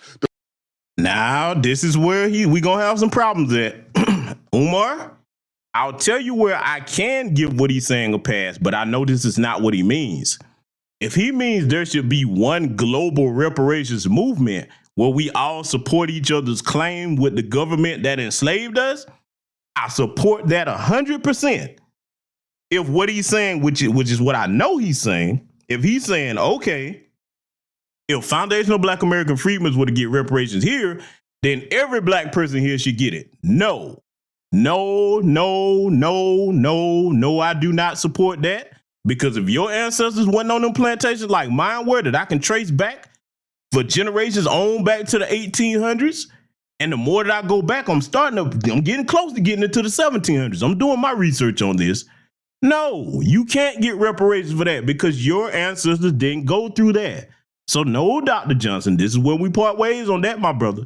Let's let him continue. The reason we don't have a global approach to reparations is because everybody favors the tribe over the race. And that is why Pan-Africanism is so revolutionary, because we're the only ones to say that being African is more important than being a Jamaican. Being African is more important than being an American African, a descendant of a slave. Being African is more important than being a Brazilian. Until you elevate the family above your nationality, then we'll never get what we need. You have to have a unified approach for something as important as reparations. And I'm going to be honest with you, and this is something that a lot of us are not looking at globally or locally, and that is what we are demanding for reparations, you normally only get through an act of war. Before he gets into that, this is what you're going to have to understand, Dr. Johnson, my good brother. The reason why Jamaicans don't call themselves Jamaican Africans and why Haitians don't call themselves Haitian Africans or African Haitians, whichever one you want to call it, they just say Jamaican, Haitian, because they know they have their own distinct culture. Now, does that mean they deny their African roots and heritage? No, but they are a different culture, far removed, generations removed from the continent. So you can't keep trying to force the African identity on everybody, because what you're trying to do, brother, doesn't make sense. We have our own individual cultures and we should respect them. Now, are we all black people? Sure. But you can't see, you're going to have, look, you're going to have problems. And see, this is where common sense come in at. Just like we check these tellers for disrespecting our culture here, it would be the same if one of us went down there talking like Umar saying, hey, you ain't Jamaican, you are African. They're going to be like, hey, wait, brother. No. Don't do that to my culture. Jamaican culture is very rich and it's unique in its own right. The same as Haitian culture. Respect these other people's culture. You see, when you remove respect from the equation, you're not going to get nowhere with nobody. Think about it, family. Nobody in this chat room is going to cooperate with anybody that disrespects them. That's just not going to happen. You see what I'm saying? So he's got to understand that this position that you got, brother, is disrespectful to other cultures. You mean well, but you're going to have to understand that everybody's not going to come under the African banner because, one, like I said earlier, with the exception of the Jamaicans, they can actually go to Ethiopia. They actually, due to the agreement they had with Emperor Haile Selassie, okay, and their help that they gave the Ethiopians during that time, there is actually, I forget the actual name of the place, but there is a settlement over there full of Rastas, okay, in Ethiopia. Now, with the exception of a situation like that, you can't force the African identity on everybody that's just because they're black, brother. That's not going to work. That's the wrong way to go about it. And again, I honestly think if Umar just took a year, because I know he's trying to get the school off the ground and running, but if he just took a year and picked the African nation and went and lived over there for a year, he would change some of his viewpoints because he would see that, okay, the way I was doing this is wrong. The people don't think like that over there. If you try to force something on them, they're going to give pushback. You have to try to say, hey, brother, have you considered this? Will you work with me on this? See, you make suggestions to people. You don't make demands. Because, see, sadly, that's one of the traits that some of our people have picked up from the white supremacists. They go around the world demanding people cooperate. That's unhealthy.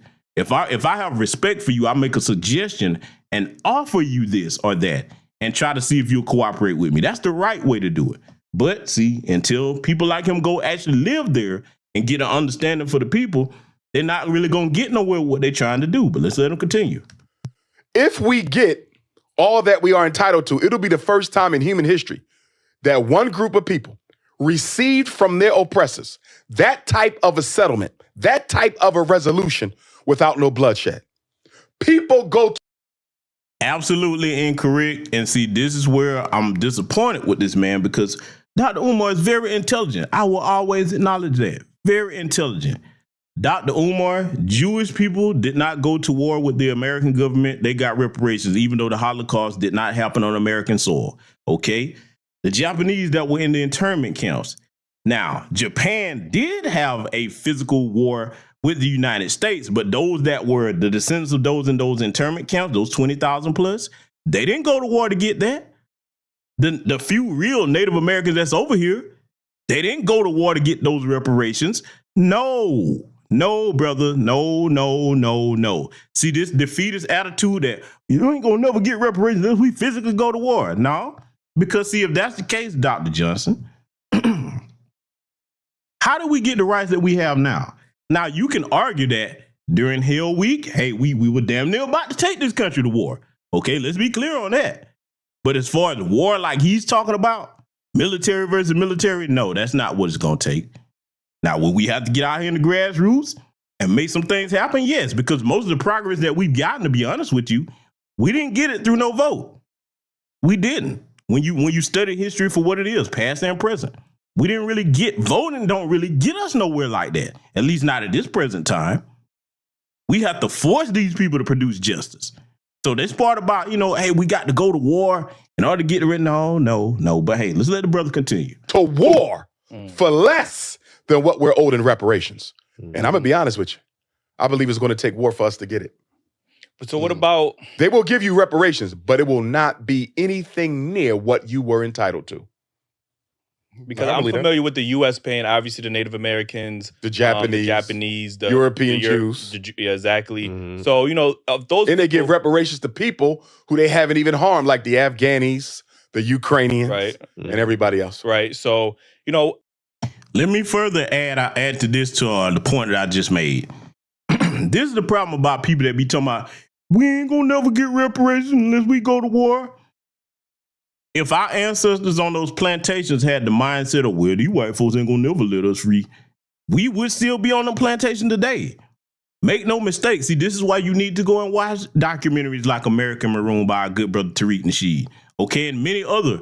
Look, Dr. Randy Short, Dr. Clyde Winters, okay? Dr. James Small, Professor James Small, okay? You need to go and study some of their work. They will show you chapter and verse going back with all types of dates and names where we wasn't just sitting around hoping these people do the right thing. We've had to fight for that, okay? So this defeatist mindset of we just ain't gonna never get it unless we go. No, that is the wrong mindset to have about any damn thing that you do. In order for you to achieve any goal of success, you must first believe that you can do it. And you have to start working on it. Even if that goal is difficult, if it's going to take some time, you don't get discouraged. And see, this is one of the things that hurt us when we became an integrated society. We had more self-esteem and confidence when we were segregated because our sense towards each other was like, okay, yeah, we suffering together, but we're in the same boat and we're going to get out of this. But see, when they integrated us, everybody was like, oh, I got mine over here. You got yours over there. Hey, oh, man, I ain't worried about trying to fight no white supremacy. That's how a lot of people think. Fortunately, today, a lot of us are reversing that. And I hate all the lives that were lost during the pandemic. But it was also a blessing in disguise for us getting our minds right and getting back on code and focusing on what we need to do now. And that's not going to be reversed anytime soon. So he's going to have to accept that. Again, like I said, here's the proper way to view Pan-Africanism. You got a home team and you got an away team. So if you one of the brothers and sisters that believe in Pan-Africanism, I'm not telling you not to try to make it happen. But what you're going to have to do is actually go over there so you get an understanding of what you need to do. You can't be a Pan-Africanist and never been to the continent. You got to go over there and get an understanding of the infrastructure, of the culture, of the social climate, the challenges that you're going to have so you can actually make what you're trying to talk about work and find the right people to connect with, okay? Then you have the home team, those of us who are foundational Black American freedmen that have visited many places, but home base is right here, okay? See, everybody should respect everybody's position. We don't try to force nothing on nobody. Just think of it in terms of a home team and an away team. That's how you make progress, but let's let them get back to it. How should reparations be paid? And, why do you think that, because there was a poll recently where they asked, non-Black, Americans or just non-Black people if Black people deserve reparations, and overwhelmingly they said no. So why do you think that non-Black people said, these are non-Black people, non-Black people. Why do you think they don't think that Black Americans deserve reparations? And how would you go about giving reparations to Black Americans? Good question. First of all, why does the opinion of an Asian matter at all? You are not an enslaver. You are not an enslaved. You understand me? What does the opinion of someone who had nothing to do with my tragedy, why does their opinion even matter? I'll tell you why it matters. America wants to create this illusion of a multicultural society where race don't matter. And America knows, because everybody wants to be here so badly, they don't have a problem shitting on black people to improve their relationship with the white power structure. So if you ask the Asian, do black people deserve reparations? Of course not. You ask the Arab, do black people deserve reparations? Of course not. You ask the European Jew, who got reparations? Do black people deserve reparations? Of course not. But we should not be surprised. If I don't value black life, why the hell would I care about you receiving compensation for unpaid labor, damages, and harm? And I agree with him on the sentiment that anybody outside of our lineage shouldn't have an opinion on it, nor should their opinion matter on it. Because, see, let's be clear, in each of the groups that we've seen in America that have been compensated with reparations, you ever notice this? Something to wake y'all up to something if you never really thought about it. You ever notice that there was never an opposing side being heard when they were talking about giving these people what they were going to give them? Each group, think about that for a minute. We're the only group that has the, okay, let's hear from the opposing side. They didn't do this with anybody else. So we're going to have to start pointing that out too. When we have our representatives before these people that, hey, no, you didn't do that. An opposing view for these other people, you're not going to play that game with us. And see, here's the other thing that I would add to Dr. Umar. The reason why they think that way, we can never forget this, they allowed those people that he named to be classified as white. Don't let nobody shame you out of making that point, because if you Asian and you over here, if you Hispanic, Arab, East Indian, chances are you classified. Look, hell, we got to keep it a buck. You got some people from some parts of Africa, like Northern Africa, they identify as Caucasian. On paper, yes.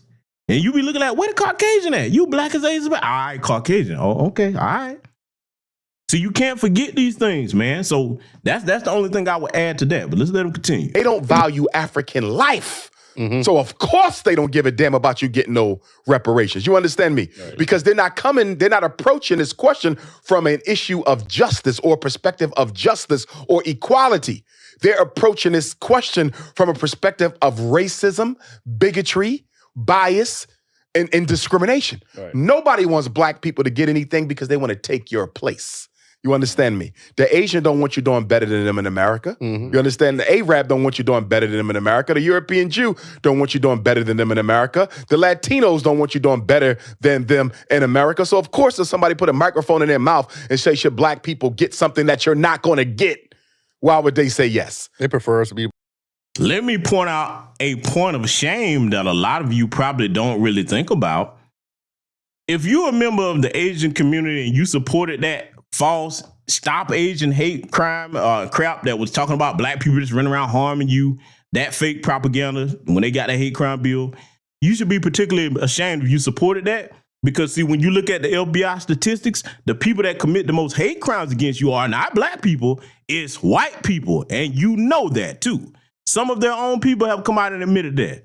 So I had to throw that in. You should be particularly ashamed of yourself. But hey, let's let them get back to it. Punching bag. Absolutely. And my question is, it's none of your business. All right. This is an issue between black people and white people. What the Chinese man thinks is irrelevant. What the Latino thinks is irrelevant. What the European Jew thinks is irrelevant. What the Arab thinks is irrelevant. You're not the enslaved or the enslaver. Who the hell cares what you think about it? But because we're so multicultural, the power structure can use those non-black opinions against us because they can say, since you see the Latino as your brother and sister, since you see the Arab as your brother and sister, and we are all Americans, because black people love that Americanism, which is another reason why we're not going to get reparations, because the white man knows you would rather be an American and get reparations. If you got to choose between the two, most black people want that red, white, and blue flag more than anything else, right?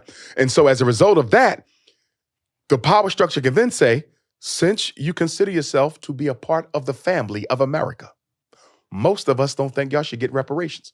So why don't we put it on the next federal election and see how many Americans think black people should get reparations? And then they could just block out the whole thing and say most Americans don't think this is a good thing for the country. You see? And you know how they were able to do that? Because we started identifying with this country more than ourselves. Oh, I got to challenge you again, Dr. Umar. Okay, and again, I'm saying this out of love. We doing intelligent analysis and critique over here. Dr. Umar, the greater majority of the country at one point thought we shouldn't be off them plantations either. So you got to stop doing this comparison. Well, well, most of the white people, most of the country don't agree. It has never been about most of them agree. See, look, first of all, brother, I challenge you to reassess your thought process. Very brilliant man, but even brilliant people get things wrong. If you claim that you want us to step into our power, that's not a powerful mindset. See, power does not care whether someone agrees or disagrees with it. Power is absolute, and it simply is. Our empowerment is not up for a vote. I don't give a damn what these people want or don't want. You will produce justice. You will produce it because we're going to keep fighting for it, or you will produce it because God happens to break your stubborn hands and backs and make you do the right thing. You're going to pay them reparations. Mark my words. I'm not trying to take y'all to church here on Sunday, but there's a scripture that says, call those things that are not as if they were. Every time you, what? Look, let me show you something about that scripture, okay? No disrespect to anybody of any other faith. I'm making a point simply. Why do you think they get so irate at the mere discussion of reparations? Because, see, they understand the power that words have. The more that you say that and speak that into existence, I know that's a cliche phrase, but I'm saying when you speak it into existence and you apply action behind it, they get nervous. Damn you niggers, always damn your reparations. I'm not paying that. Oh, yes, you are. Yes, you will. Oh, you will. There's going to come a time when they're going to be begging to pay it. Trust me. But hey, let's let them continue. We should have never bought into this American citizenship garbage. We should have never allowed that. Just like we should have never bought into people of color. We should have never bought into minority. We should have never bought into disadvantaged communities. All of these are labels that clump you in with all non-white people that allows the government to take care of their needs and never take care of yours. Right. And nobody even see you not being taken care of because guess what? Your issues are being smothered by Arab issues, Latino issues, Chinese issues, homosexual issues. So nobody even realized black people still suffering because you allowed yourself to be defined in such a way that other groups were included with you. That's the worst thing you can do as a people with such a unique history as we have in this country. We have to stand up and stand out like a sore thumb. But because most black people have been brainwashed by church that being race first is a sin, right? And because most black people have a low racial self-esteem problem, the last thing they want to do is stick out. We are too neurotic about being black. We are too insecure about being black. We are too anxious about being black. We don't want to stick out. We want to blend in. And that's how that multicultural weapon was used against us. Because, you know, right now when we're having this conversations, there's a lot of words being interchanged. We got African Americans, we got blacks, you know. So some people would say that Black Americans have an identity crisis. We don't know if we want to identify as black. We don't know if we want to be African American. We got FBA, we got Moors. We got all these different terms to describe black indigenous slaves, or you get what I'm saying? So do you think that black people in America have an identity crisis? I think most black people in the world have an identity crisis. You got to remember, when a white man went into the Caribbean, if you were a British subject, you may have called yourself British. If you went into French West Africa, there are Africans who might still consider themselves subjects of the French Empire. You understand me? Most Africans globally have an identity crisis because we have been conquered by white people. Remember, only once upon a time, the only independent country you had on the face of this earth that was black was Ethiopia. Salute to my good brother, Information Man Show, joining us, man. Glad to have you here, my good brother. But family, I'm going to have to challenge him again. Dr. Umar, you're going to have to acknowledge that there are those of us over here that do not have no identity crisis because we're starting to look at who we are and our roots here in this land, regardless of us having a distant connection to the motherland. We're talking about our culture here. That exists. You can ignore it all you like, but the facts and documentation back up what we're talking about. The greater majority of slaves that were shipped here from the transatlantic slave trade is between 3 and 5% that came to North America. The greater majority went to South America and the Caribbean. So that tells you that in order for us to get our numbers to where they are in this country, some of us were already here, Dr. Umar. You got white people, Alexander von Wuthenau. I have that entire book on my Patreon. Yes, I know how much that book is worth, but I know the average black person can't afford it. So I decided to put it on Patreon so that you all can have access to it. He talks about the evidence that shows we were here, okay? Before then, you look at Ivan Van Sertima. They came before Columbus. It's many other people that have documented this and shown that we were here before them. So this whole thing about we have an identity crisis, no, we do not, my brother. If anything, I'm going to tell you what you need to focus on, and I say this out of love to you, Dr. Umar. You need to focus on those nations on the continent that are willingly, right now as we speak in 2023, some of them have had their independence now for 60 plus years. They are willingly a part of the British Commonwealth right now. There's your identity crisis right there. Why in the hell would you want to willingly be a part of the Commonwealth of Britain that devastated and violated your ancestors? Start there with the identity crisis. We know who we are. In great numbers, there are none of us that are trying to identify with our oppressors like that over here. That does not exist. You got a coon here, a coon there. Large numbers of us are not trying to call ourselves white. We're not. We're not. That's just the truth, doctor. We got to deal with the truth, brother, before we can make any type of progress. But I'm going to let him continue because he's about to state some interesting things here, and we're going to further analyze it. That's the only free black country on the face of the earth at one time. And we were forced to do what? Speak our oppressor's language, Right. wear his clothes, Mm-hmm. worship through his religion, and identify with his flag. Right. So we all had, and many of us still have, an identity crisis. Now, it's Grace Wisher sold that flag, so as far as I'm concerned, it's ours. It has a different meaning to us than white folks, so he can go ahead on with that. That's their flag. Now, if black hands on it, we can claim it too. So yeah, just want to throw that in there. as far as all the different ideologies and political ideologies, here's what I say to that. I don't give it a lot of attention because I think most black people know they're from Africa. Right. So when people lie and say you're not from Africa, you're a Cherokee or a Choctaw, this or that, most black people have enough common sense and command of the history to know where they came from. I mean, you have DNA analysis now. We don't even have to debate this philosophically. We can find out genetically. Give some blood and let's see if the Cherokee Nation comes up on the damn paperwork. You understand me? It's not going to come up because you're an African. Right. But again, nobody. Even if you give some blood and find out that you African, as you say, Umar, like I said, can you take that paper, DNA test result, hey, I'm a part of the Yoruba tribe over here. Where's my land and citizenship? Nigga, nigga, we cannot, what the paper say, nigga. You're not one of us. Oh, I thought I was, yeah, I don't care what you thought, nigga. And salute to my Yoruba brothers and sisters, man. Kilon Sele. I'm not picking. I'm just saying in general. I know, not just like, why y'all always picking on this? I love y'all, man. Y'all know that, okay? But I'm saying you can't take that over there. You can't take that over there. And for those that don't know, Kilon Sele is Yoruba for what's up, what's happening, okay?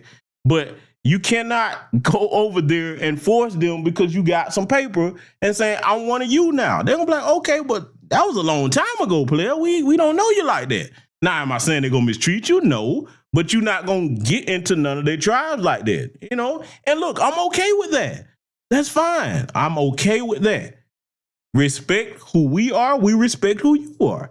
Umar, like I said, Umar needs to go over there and live for at least a year. He will get a completely different understanding on things, okay? So that's why he's talking like that. Visiting is not the same as spending 6 months to a year somewhere so you can see how things are. But hey, let's let the brother continue. Nobody wants to be on a losing team. So look at the contradiction. We'll get mad at a Jamaican African brother or sister who doesn't identify with us. We'll get mad at an immigrant Nigerian African brother or sister who don't want to identify with us. But you got American Africans right here who will tell you they're not African.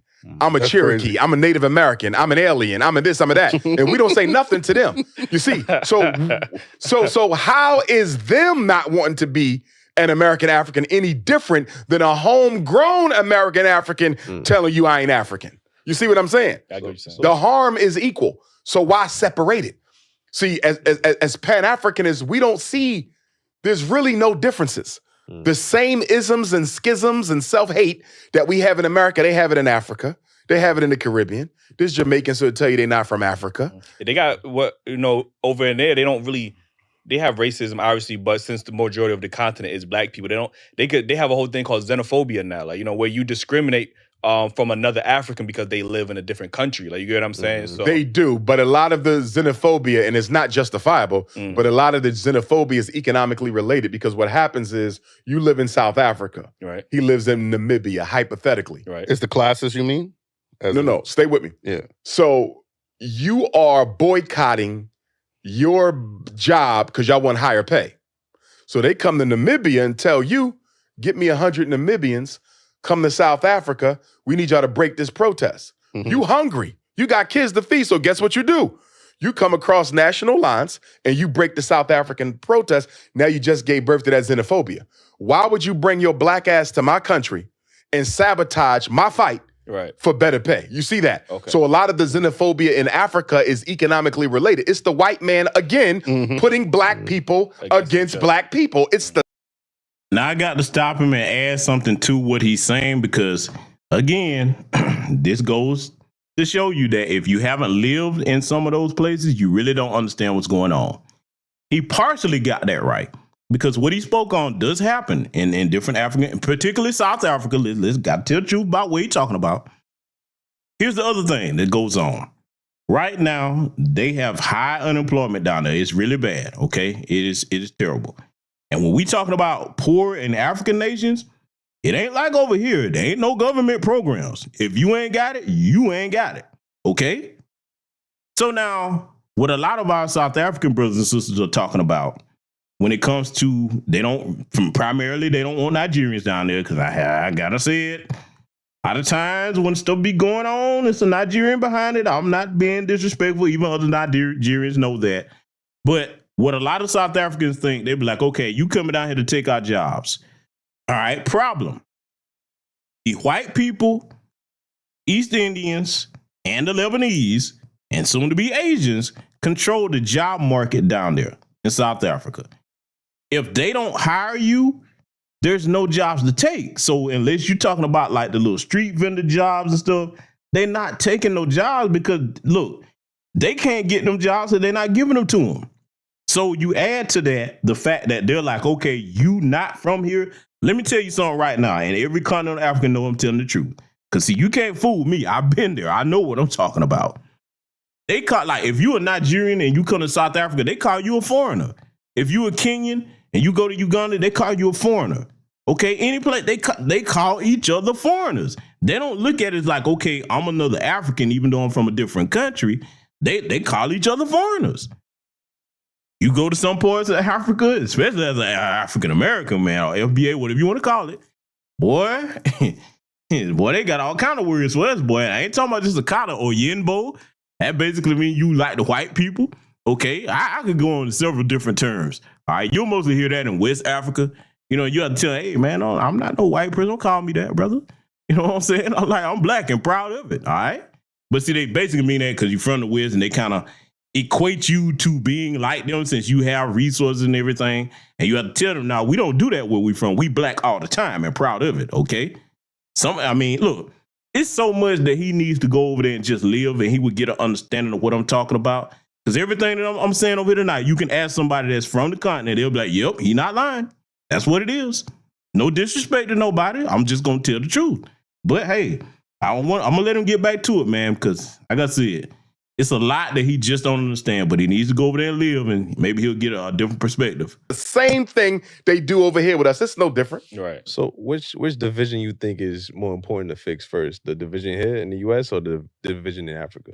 It's always global, because we do not live in a isolated box. And that's the problem when people say you got to take care of the African-American thing first. Yeah. That's ridiculous, because you may never take care of the African-American thing.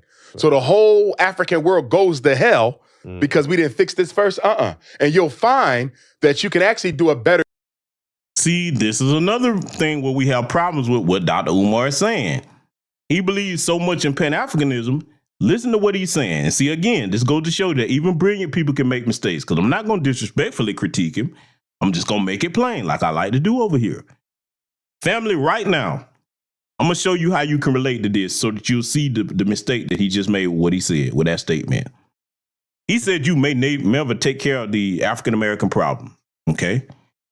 Right now, if you and your family don't have much food, and there's other people that don't have much food, who's your responsibility to first?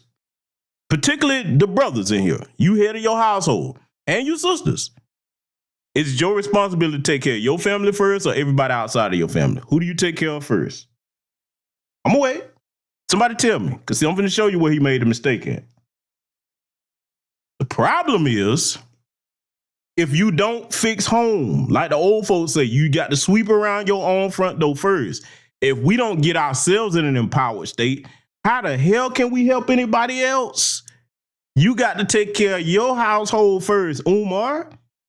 See, this is what happens when you get so wrapped up in an ideology or belief that you don't think in practical terms. And I'm not calling him a stupid man, but what he's saying doesn't make sense. And I get his passion. But see, this is why you must understand to temper passion with logic and common sense. Because see, when you get so carried away on passion, you lose logic. That's very dangerous. Okay? I'd rather have a well laid out strategic plan dealing with reality than just passion and a bunch of feelings and things that I thought. Deal with what you know, not with what you think. Verify what you think so it becomes what you know. Understand? That's the mistake. And see, and if you were to point that out to him, he would probably blow his top, but I'll be like, show me where I'm wrong. How you gonna help somebody when you're not in a position to do it? You got to make sure your ducks in a row first. You see what I'm saying? But hey, you know, what do I know? Let's let him continue. Your job of fixing local issues when you tap into the global issues, because you're cutting yourself off from ideas. You're cutting yourself off from strategies. You're cutting yourself off for resources that can be put in play locally. And the thing that I always get with people, why can't you do two things at once? Can't you carry water over here and still carry a cake over here? When you drive in your car, ain't you staying with your arms and using the gas and the brake with your foot? Right. Why only when we deal with politics and black solutions do people say you can only do one thing at a time? You can do. Okay, Umar, I'm going to show you why you don't try to do both in this aspect. Family, let's use simple physics, okay? If you concentrate a particular amount of force into one specific point versus dispersing that force over a wide area, which one do you think is going to have the greater impact? I'm going to say it one more time. Basic physics lesson. If you concentrate a particular amount of force towards one central area, will that have more of an impact, or will dispersing that force over a wide area have more impact? You see what I'm saying? When you focus on a central issue, get that together first. That's where you think powerfully. When you all over the place trying to do this, trying to do this, trying to do that, trying to do that, you really are going to be inefficient because you haven't focused on a central thing. You see what I'm saying? That's basic physics. It's basic physics. See, I'm going to go further with the physics example. The reason why I'm saying that, because I want people to understand this. If you disperse any amount of force, okay, that lessens it. It dissipates the energy. When you concentrate force, it increases the energy. You see what I'm saying? So I understand the analogy he's trying to use, but see, we're talking in practical application terms.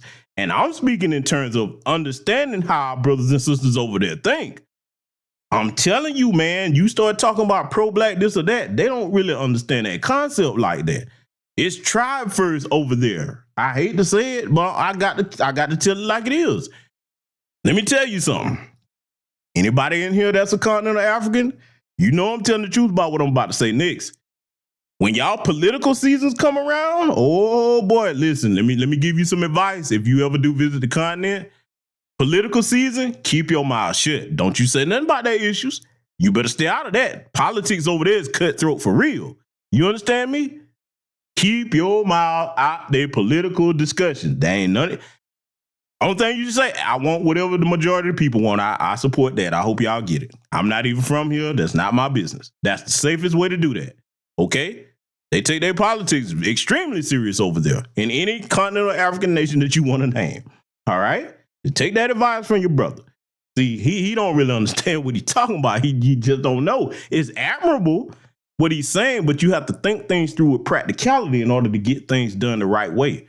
But hey, let's let the brother continue. Both. Yeah. Every Pan-Africanist in history has done both. We focus on the global unity of the race while we attack our domestic problem. The most honorable Marcus Garvey from right here in New York City was more instrumental in a lot of the changes that came to black people in New York City than local black elected officials. And he was a Pan-Africanist. So people have this perception that Pan-Africanists only care about the global agenda. Yes, the global agenda is king. You damn right.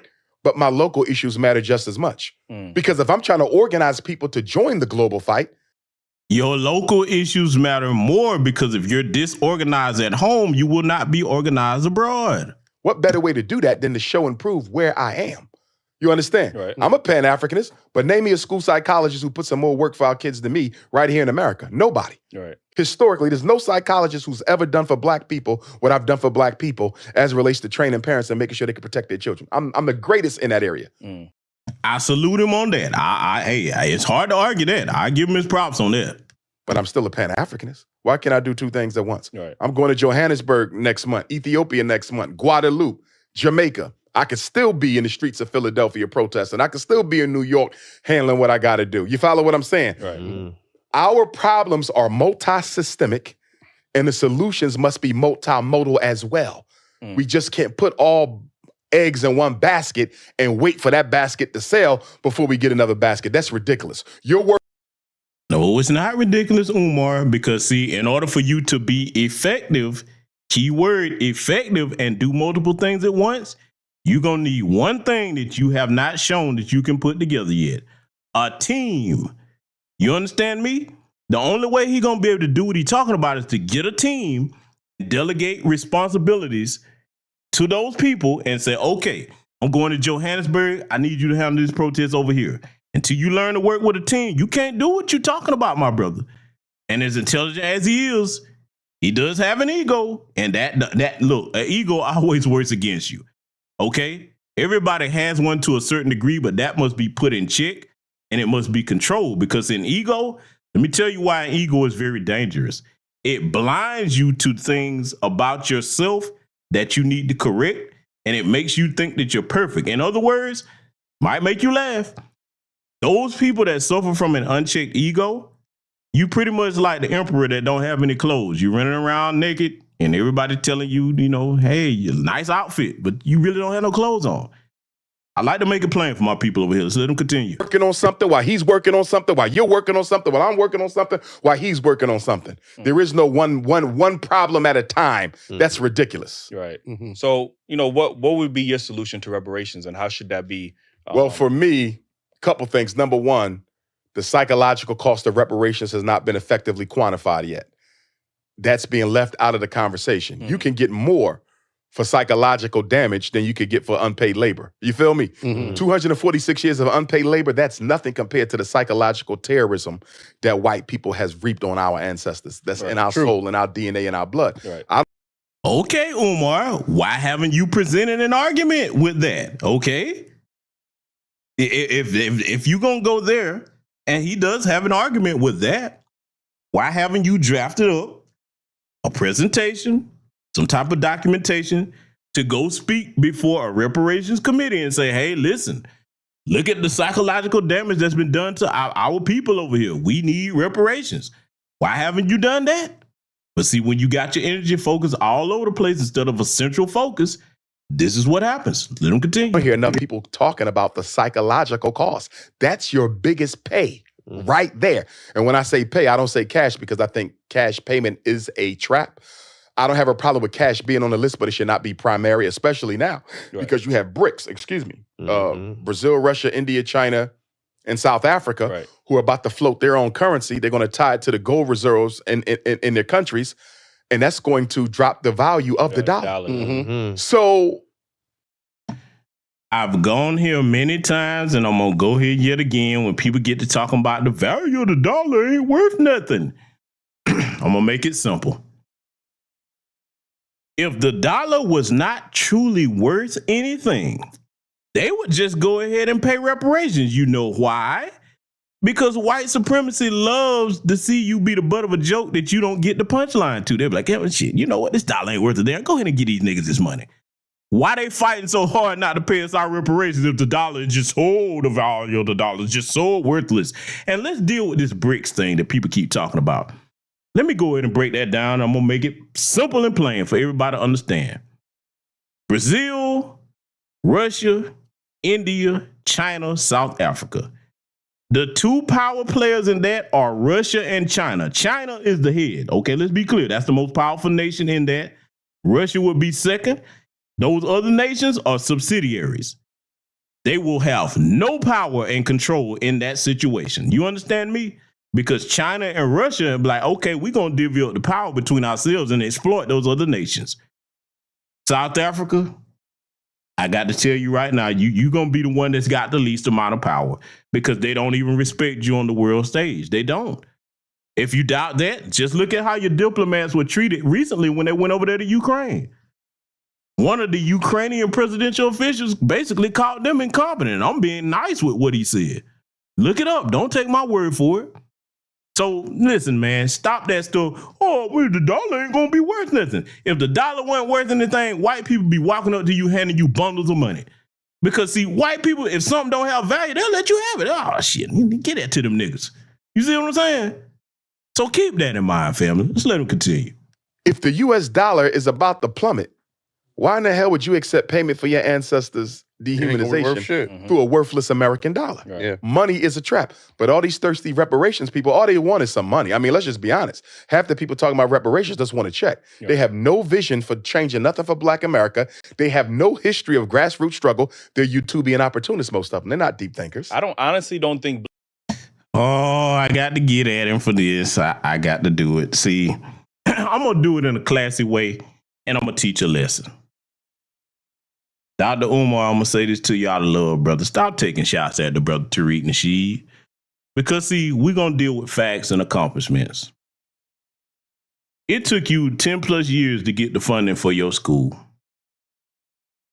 Tariq Nasheed raised the funding for that museum in less than a year.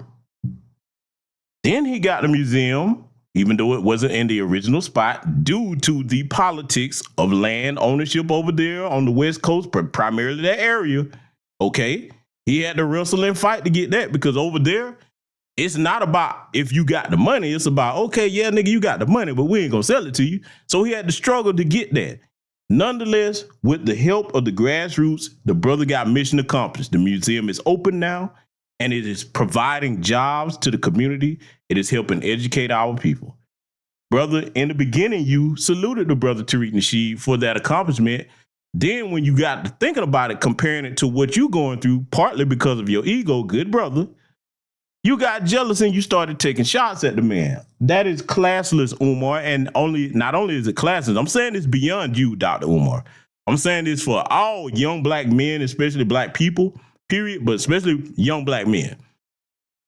If you see another brother or sister become successful, you taking shots at them subliminally, okay, passive aggressively, hating on them even out loud. Answer this question. Doing any of that, does that progress you further into completion of your goal? In fact, I'll posit to you this. It actually subtracts from you being able to complete your goal because while you waking up hating on that other person, they're busy getting things done, my brother. You are a brilliant man. If you can ever check that ego and learn to work with people, you would get a lot more done a lot quicker. I want to see you succeed. But envy serves no one. Envy is cancer, my brother. Stop that. Because see, Tariq don't even be thinking about you, my brother. Even though you did. And I felt like they kind of set him up when they walked him into that because can't confirm that, Daily Wrap-Up Crew, but I don't know if y'all got some kind of issue against Tariq or not. If you do, invite the man on the program and talk to the brother, okay? How about do that? Don't do the passive-aggressive thing. That is not manly, okay? Used to be a time in society where men knew that was something you leave to the women and the children. Grown men have no business taking passive-aggressive shots at people. If I have something I need to say about someone, a brother or sister, in a constructive manner, I will do so. I will name you by name, okay? I will name you by name. So that's my advice to you on that, Dr. Umar. Stop that. Because, see, no matter how much you talk and these other people talk, one thing you can say, and nobody's perfect, and I'm not saying that it deserves criticism. All of us are open to criticism, okay? Especially if it's constructive. But the one thing you can't say about Tariq, you can't say he don't never get done what he tell people he gonna do. Instead of hating my brother, look at how he manages his goals and his accomplishments in an efficient manner and in a timely manner. You can say what you want, man. The proof is in the proof. I'm going to make it even further plain before I get off of this. Right now, and I'm going to point this at the ladies, okay? Ladies, say you got two choices of guys. I'm going to make this difficult for you too, in a way. Both of them guys, ladies, are attractive to you. I'm talking about if you looked at both of the guys, you're like, damn, both of them fine. I like them, okay? But if it came to you deciding between which one you gonna pick to deal with, if you got the option, you got one guy that's productive, everything he say he gonna do, he get done. Then you got the other guy that's, well, you know, I'm thinking about it, I'm planning on doing it. I almost did it. I about to did it. I'm trying to get it together. Which one you gonna choose? I'm just asking the women in the chat room. Which one you gonna choose? Now remember, the looks are equal. Okay? It's what you like. Whatever women are into. But the difference maker is you got one that's a producer and one that's an excuse maker. Which one you going with? I'm going to leave it right there, Umar. It is what it is on that. The producers are the ones that get the respect, my brother. You're going to have to get yourself to that level, man, and I want you to get there. But leave this passive-aggressive hate alone. That serves no one. It's classless for men. That's not what we do. Let's let them continue. Like people would be financially responsible enough to, you know, use that money. I think we just gonna get that money right back. That shit gonna be cars and chains. We are, cars and chains, which is another issue that I have with our approach to reparations. When did we come together and choose people to represent us in this conversation? Good brother on the Daily Wrap-Up crew, and I'm not sure what his name is, but to that brother right there, let's deal with that. Well, we just gonna give it back to him. First of all, stop having such a low opinion of your people, brother. Will some of us give it back? Sure. But guess what? If that's what they want to do, let them do it. Don't you say all of us will do that, though, because right now you have constructive black business owners. Look, right here in the city of Atlanta, I don't care how much anybody talks shit about this place. You will find... Well, in D.C., you will find more black businesses, but you will find the most profitable black businesses right here in Atlanta. We not leaving Atlanta to go nowhere else. Everybody else flooding to come here, particularly if you black. Because if you come down here with a business mindset, you come down here about not getting into anything, you ain't got no drug or alcohol habit, you come down here with a skill set and a plan, you can't help but be successful. I'm just going to tell you that right now. Am I telling you you're going to be a multi-millionaire overnight? No, but I'm telling you can be successful. And if you don't believe me, why you think people keep coming here? Why you think black people keep... We ain't trying to leave here. Oh, no. We can get shit done. We got our problems, but we damn sure got more success to talk about them problems, okay? No place is perfect, but I'm just using my city as an example, okay? So now this whole attitude about, well, we just going to give it back. No, you got to stop that, brother. Because, see, that's what you get that because white people have told you that. And see, let me show you something about gaslighting, right? This is another thing you must keep in mind when it comes to reparations. If white people really thought we were just going to give the money back to them, why the hell won't they go ahead and pay the reparations then, right? Let's use that like, see, I'm showing you how to debunk foolishness. If white America really thought that we were just going to give the money right back to them, like, oh, hell, 72 hours, we'll have all that shit back. Okay. Why would I not give you that money? That's all you capable of, right? You see how that don't make no sense? Because they know better than that. And I'm going to tell you why they know better. See, this is why I tell you need to know who you are as a people. They know what we've done in history when we've had far less. Even after they destroyed things, they know we're a people. If we have the proper resources and we're not sabotaged, we flourish, okay? We even do it now to a certain extent, even when we sabotage. This is why them people not coming off them reparations, because they don't believe that. They know damn well most black people ain't gonna just give the money back to them. That's a certain percentage of our black people will do that, but the greater majority of us know they won't.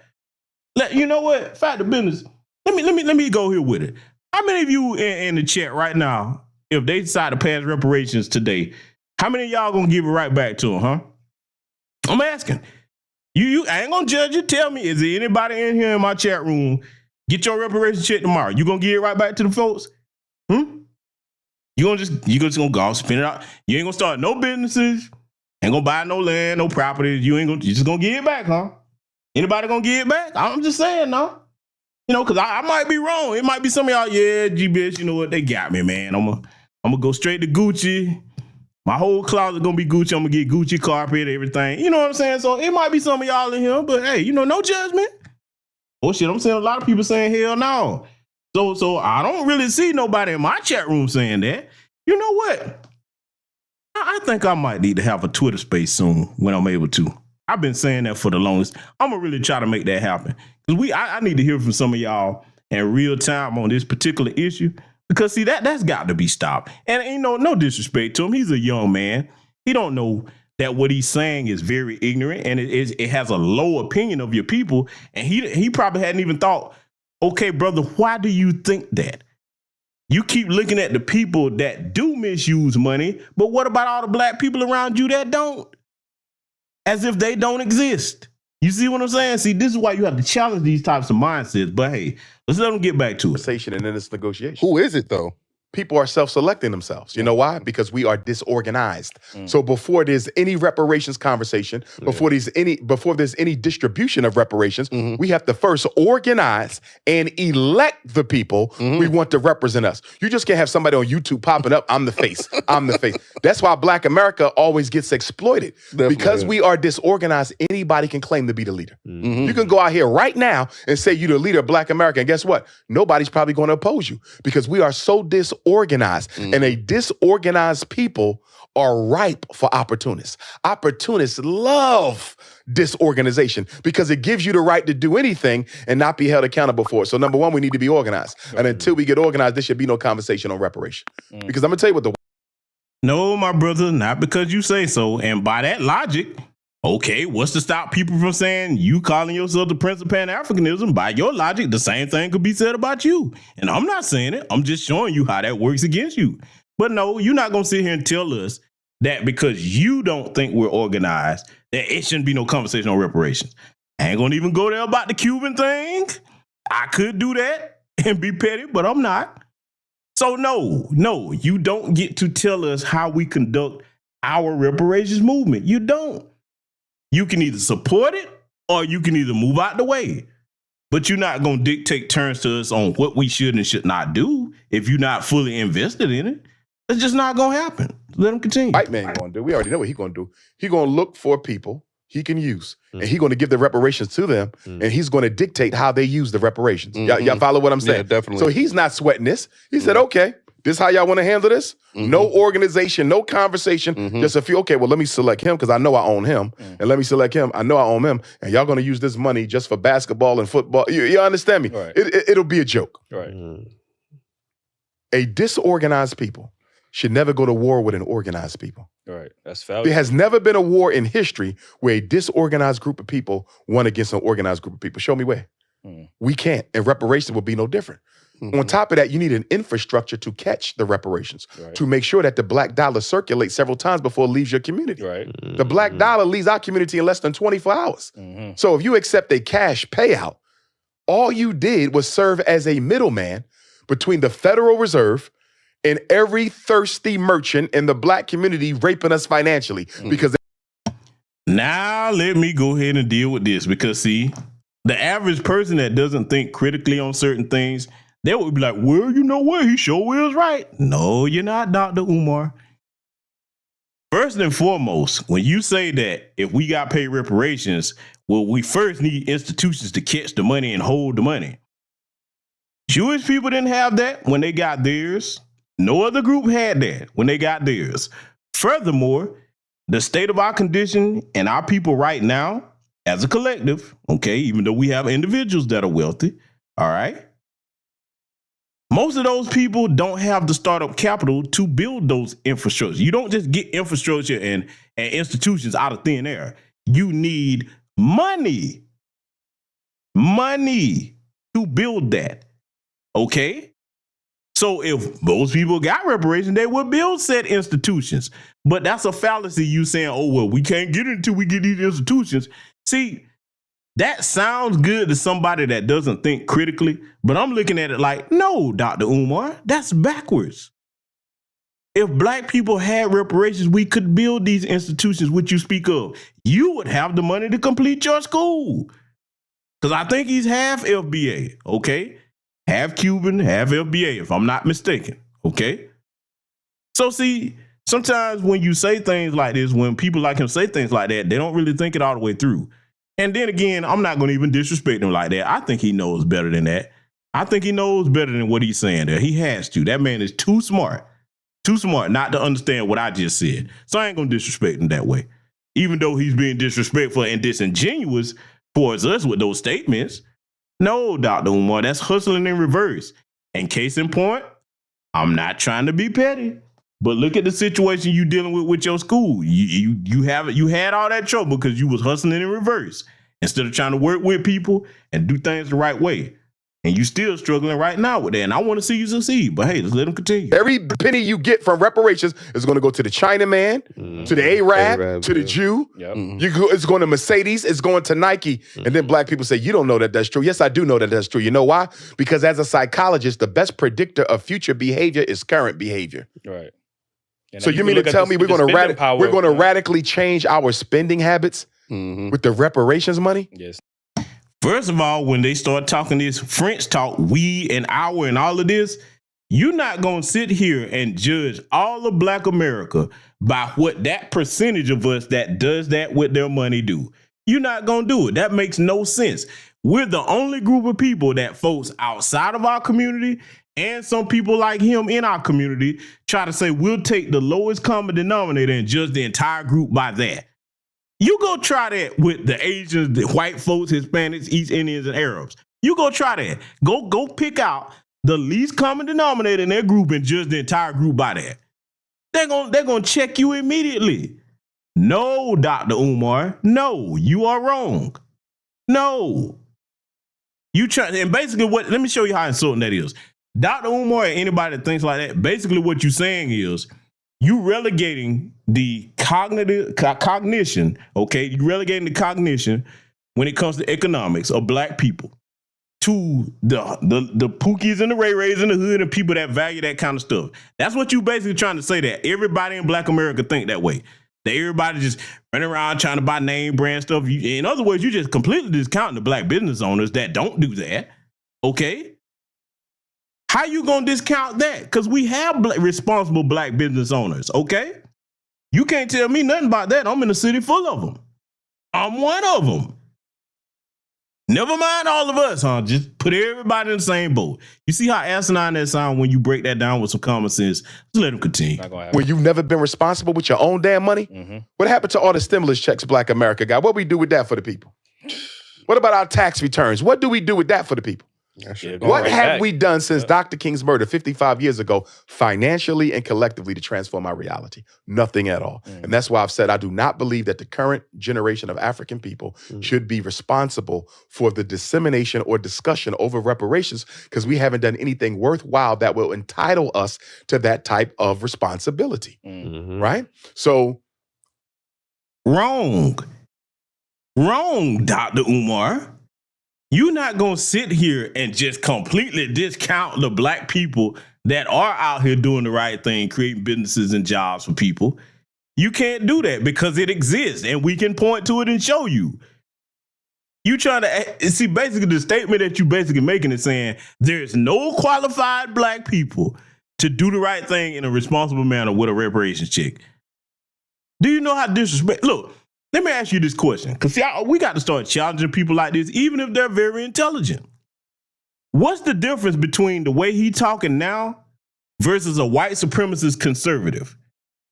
Oh, y'all didn't think I was going there, did you? No, look, no disrespect to him. What's the difference between the rhetoric that white supremacist conservatives use, okay, talking about why we shouldn't give reparations versus what he's saying? See, I don't think he realizes that. Again, that's one of the weaknesses of having an ego. He don't realize he sounds just like those anti-black racist white people that just saying, oh, we just incapable of handling no money. Yeah, see? I look at things with a critical lens over here, but let's let him continue. We should get our land back. All the land that was confiscated from African people between the end of slavery and the end of Reconstruction. You're talking about tens of thousands of acres. All the land got to come back. All of the inventions that black people invented, everything from the gas mask to the stoplight, refrigerated truck, the golf tee, the ironing board, all of that reverts back to us as a permanent patent. And whenever you use it, we got to license it to you. We get paid for it. Black music, all black music, only black people. One of the biggest reparations settlements we can have. Only black people can own, sell, publish, promote, or perform black music. Sounds good on paper, but particularly when it comes to land, we've seen this with the black farmers out there in Colorado. If you get land and you don't have money to secure the land and pay the taxes, look at Bruce's Beach. They got it and had to sell it back because they couldn't afford to pay the taxes. And then they hit them with them zoning fees and all of that. If you don't have resources, you can't maintain and hold land or anything else. If you get your intellectual properties like you're talking about, that would be a great idea. But let's just, hey, we all know if they granted that tomorrow, you think white supremacists just going to accept that? They're going to still be trying to finesse you out of it, so you need money for legal fees. So to fight court cases, okay? See, people that keep trying to make this end run around getting money, there's no logical way to do it when you realize that you need, right now, in this country, you need money and resources to do everything. There's no way around it. There's no way around it whatsoever. Let's let him continue, though. That's big, right? That's yeah. Black music is one of America's top exports. All right. This country makes more money off selling black talent than almost anything else she sells. If we owned Michael Jackson's catalog, Sam Cooke's catalog, the Beatles catalog, think about that. Prince catalog. Yeah. Prince catalog, all of them. We have enough money to build a Black Wall Street in every city. We got to get the music. Any reparations package that does not give us exclusive control of our music, as far as I'm concerned, is a loss. Because black music is too powerful, too globally influential, and brings in too much revenue for us not to control the music. Would you, or are you referring to like the past music or current? Past and present. Past and present. You think In that's other words, possible? Sony Records, Warner Brothers, Universal, you've made billions of dollars off those catalogs. Pass them on over now. Do you feel me? They've made more than enough money off of our deceased artists. Right. You understand me? More than their families made. It's time to revert them on back. What you think? And we can't let nobody trivialize that, because how are you going to just take it back? The same way white people went into Palestine and took land from the Palestinians and gave the Israelis, the European Jews, a country of their own. But that go back to the war thing. Like they shed blood for that. They went over there with organized, you know what I mean, and was able to assert But that themselves. was an act of the global white power structure. The European Jews themselves didn't go over there and wage war. Okay. The U.S. and Britain, they did that. And the reason they did that is they wanted to have a satellite country amongst the Middle Eastern nations that they could use as a spy in a military base in case they need to go to war with Iran or Iraq. In other words, it benefited America and the UK to have Israel right here amongst the Arabs. So if we need to go to war, we can launch from right here. They was looking out for themselves, really. Always. You see. What But you gonna say, also, in addition to that, America's natural resources. America has like 10 major natural resources. We should get a 25% cut of the revenue of all those natural resources into perpetuity, permanently, forever. You what about follow me? tax exemption? Should that be on the table as well? I'm not against it. It's Okay. not the most important thing, though. All right. Because if you're economically empowered, you really don't care what your taxes are.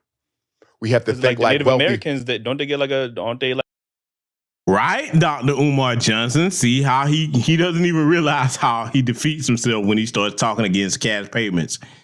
If you're economically empowered, you don't worry about taxes or any damn thing else because you can afford it. Hence, we need cash payment reparations first. Everything else is secondary. See what I'm saying? See, this is too easy, man. When you start picking this apart, man. Let's let them continue. exempt from taxes and stuff? Who like is? that? Native Americans. I'm not sure. They might be. I think that was part of the. I'm not against it. Right. But I don't, when you think of a reparations settlement, the whole purpose of the settlement is to empower your people, Right. right? There's no billionaire in America who's fighting for a tax exemption because he's making enough money to pay them. Are y'all following me? We got to make sure. They find loopholes in the system where they find loopholes to pay less. I agree with that. Yeah. But they're not going to sleep worrying about their tax bill. Jay-Z and Tyler Perry are not losing sleep over their tax bill because they're wealthy. We have to make sure that we don't approach reparations, which is supposed to be an empowerment vehicle for African peoples, with a poverty mindset. You follow me? It's like if somebody said black people should never have to pay to park on the street again.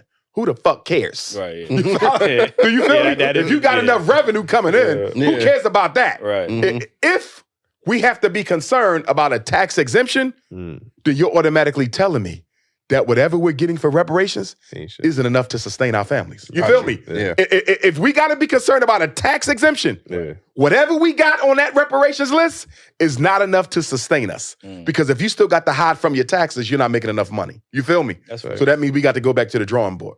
So with these big companies, Nope, Dr. Umar, because Native Americans got their reparations and their tax exempt too. So nope, I want the package that they gave them. It was good enough for them. It should be good enough for us. I ain't trying to hear that. Now, because see, let me show you something, right, about what he just said. And I'm not trying to punch down.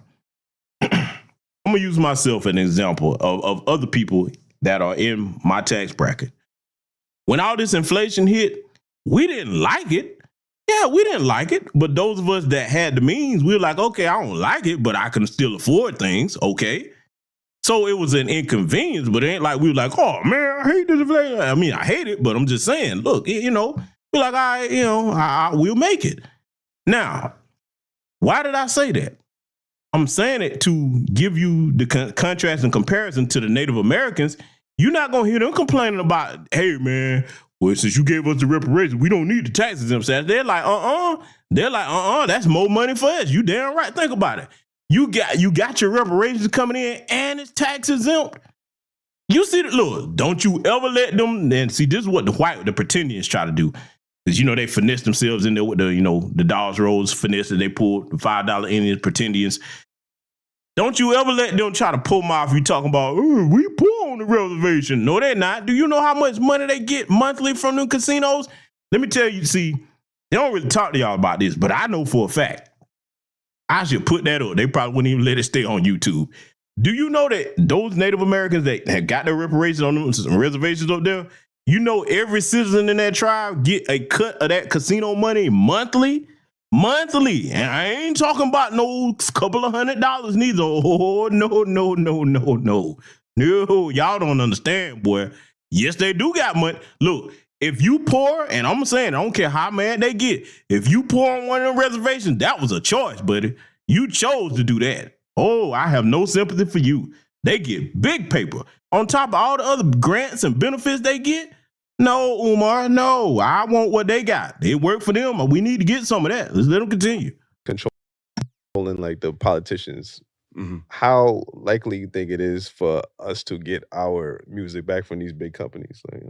Well, remember, your negotiations are with the government. So it's the government that got to go to the Jewish corporations that own our music and say, this goes to them now. We don't care if y'all like it or not. And you know why the Jewish music companies can't say nothing about it? Why? Because they participated in our slavery too. So they couldn't say, well, this was just business. Yeah. No. Y'all financed the slave ships.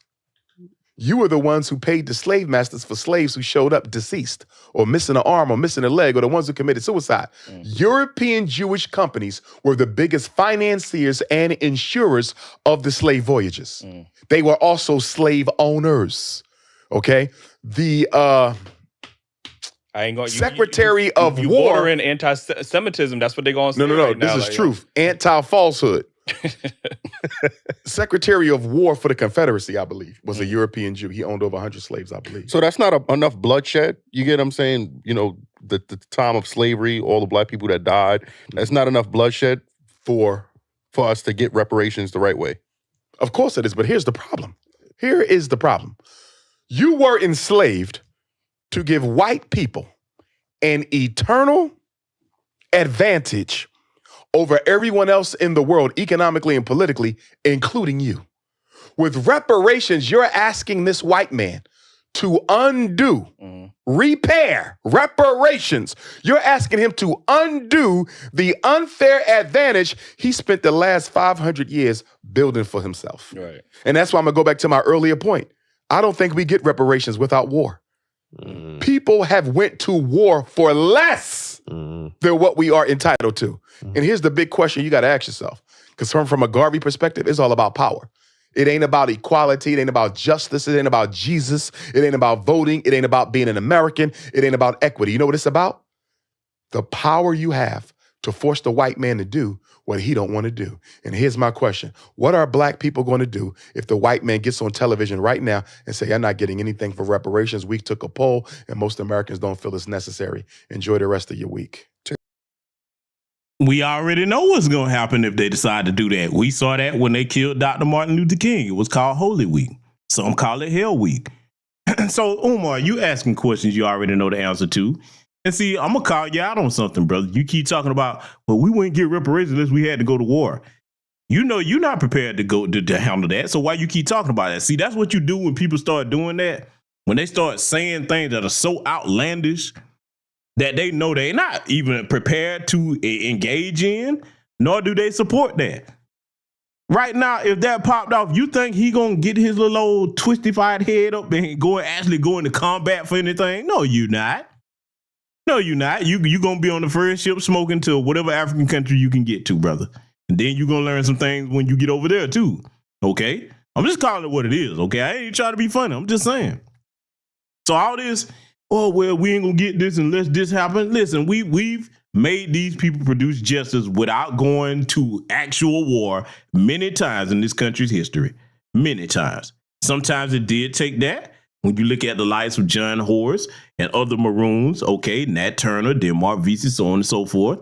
Other times it did not, okay? Because make no mistake, whether it's Dr. Martin Luther King, Malcolm X, okay, you look at going to the work of our grandmaster teachers and academics, Dr. John Henry Clark, okay, Dr. Francis Cress Wilson, even those that are not of our lineage, like Dr. Joseph Ben Jochannan, all of that counts into advancing us to the point that we are at now. See, those ancestors and elders that put in that work, one, those that did it physically, they gave us the example of what to do if it comes to that. And those that are academics, they gave us the example of how you use your mind, organize, and get on code to get things done, okay? So we draw from both examples. We've got both. They were a blessing to our people in this day and age.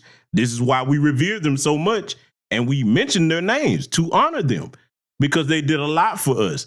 Even though they're no longer here, they left bodies of work that all we have to do is apply it.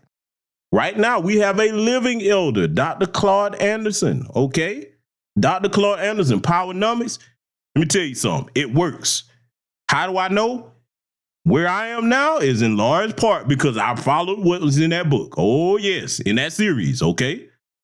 Don't believe me. Get it and put it to the test, all right? So, yeah, I just had to correct them on that. So let them continue. Tear up their own community. Yeah, that's what I was going to say. We're going to protest and tear up our own communities and devalue. And the very next day, you'll be having lunch and cheese with the same white folks who said you don't deserve reparations. That's the sad part. Do you feel me? You have to understand something. We haven't had a comprehensive, sustained movement for systemic change in this country since Dr. King. No matter what people may say or think about Dr. King, he was the last leader to give us a real movement.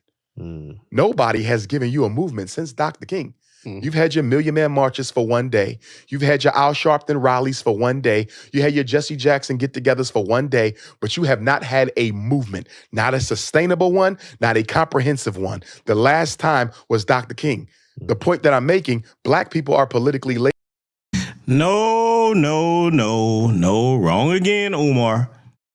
Right now, we have a reparations movement going. Right now, we have a cultural movement going, Foundation of Black Americans. Whether you want to acknowledge that or not, you're not going to act like that doesn't exist because it's here, okay? And it ain't going nowhere no time soon. See, just because you don't like something doesn't mean that you pretend it doesn't exist, okay? That's not, you can't deal. See, this is one of your problems, my brother. You don't deal with reality. This is why you struggle the way you do. It's one thing to say, hey, I don't agree with that. Fine. But to try to act like we don't have a current reparations movement right now, that's completely, intellectually lazy and intellectually dishonest as well. Shame on you for that, my brother. Lazy, and white people know it. That's why I find it hard for us to be patriotic for a place that doesn't love or care for us. But we are the most patriotic. Yeah, that's what I'm saying. And you know why we're the most patriotic? Because we're the most psychologically homeless. Black people are very neurotic about their identity. We hate Africa, where we come from. We cling to America. We will go around the world and No. We gonna clear that loud right now. Don't nobody hate Africa. Hating Africa would mean, hey, there's an African on site when I see you. That ain't how it is over here. Even these tethers, we don't really put hands and feet on them. We don't do that. Me saying I'm a foundational Black American freedman doesn't mean I hate Africa. I'm honoring my people's history and culture here. This is my land here. I don't have to, in order to respect Africa, completely deny my foundational Black American freedman heritage to claim somewhere where my family is 500 generations removed from. No, you gonna stop doing that blanket statement crap. Because I respect my culture, that mean I hate theirs? No, I have too many good continental African brothers and sisters that are my friends over there in their nations and right here in my country. No, Umar, you're not going to put that on us. And see, this is another reason why a lot of people not going to take you serious, because when you start using that blanket statement language, because I don't just drop my identity and culture here, my family lineage and history here, and just claim Africa. Think about how silly that sounds. No disrespect to nobody. I got to lay this out this way. For you to just say, all right, never mind my foundational Black American freedman heritage, I'm going to jump over here, I'm African now. They going to look at you crazy because they're like, okay, even if you go over there and learn some languages, even if you know what tribe you come from, they look at you as different. They're like, okay, your culture is not ours. It would take you a bare minimum of at least 5 to 10 years before you would even start to understand their cultural norms over there. That is not our culture. Salute to them and no disrespect, but that's not our culture. Now, if you got a problem with that, that's you. Who hates who? I'm proud of who I am here, and I respect their culture there, and I respect our Caribbean brothers and sisters' cultures. We should honor our differences between one another. That's not such a hard thing to do. But this talking about we hate them, no, again, that sounds like white supremacist talk. It does. You hate me because you don't agree with everything I say. No, I don't. We're not going to let you continue to do that, Dr. Umar. You or nobody else. Let's let them continue. Brag about being an American, although you enjoy almost no rights. Immigrants who are not even citizens have more rights than you. You have Ukrainians right now getting the Social Security checks, free housing, free medical care, free education. But you have the highest Black homelessness rate since the 1960s. How you got Ukrainians who not even citizens living better than Black people who built the country? And the reason it's so difficult for us to change that is Black people care more about their American citizenship than they do about justice. The minute you bring up, maybe we should disidentify as American citizens, it's certainly an option. It's certainly an option. You have a whole refugee law in the United Nations that would allow us to say we're not being treated like Americans. We no longer identify as Americans. We are Africans in exile, or whatever name we want to give ourselves. But we are definitely not Americans, and we are protected by the United Nations under their refugee laws and their anti-genocide conventions. We would get more rights. Now, this is the part right here, again, where we have to deal with reality. Because I know what he's talking about. Okay, Umar, let's go with that. What nation you think is going to take us in if we just completely said disrespect all of our ancestors' cultural heritage, our families? We ain't American no more, okay, because we're foundational Black American freedmen, okay, not just American, because he trying to be disingenuous again, but I'm going to pin him to the cross on all of this. If we did that, do you see any African country say, come on over, we got you? Because that's what he's leaning towards. You're not fooling me, brother. They not on that. We've been reaching out, trying to get that done. Yes, there's 26 African nations that you can go get citizenship in. But boy, when I tell you the hurdles and leaps and bounds you got to go through to get it. Now, the quickest way to get it, and this will show you what they're on. If you come over there with a bag, 250,000, 500,000. Okay, yeah. Oh, you can get it automatically then. But as far as them having a pathway to get citizenship like we fought for over here for them to come, that don't exist, brother. It don't. Because see, furthermore, think of this. If he's talking about we need to go back home, somewhere you never been, go back home. If you're going back home and there's nobody welcoming you and saying, hey, you are family just like me, I'm going to prepare a place for you, what you going to do, kick in the door? See, I deal with reality, not fantasy.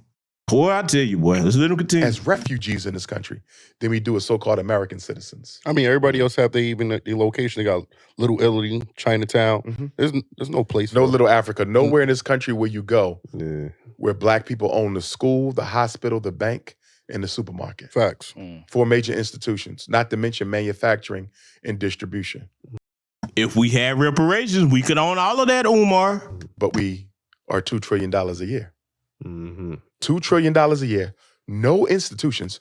Half your HBCUs are supposed to be closed in the next 30 years. God forbid that doesn't happen. But you want more.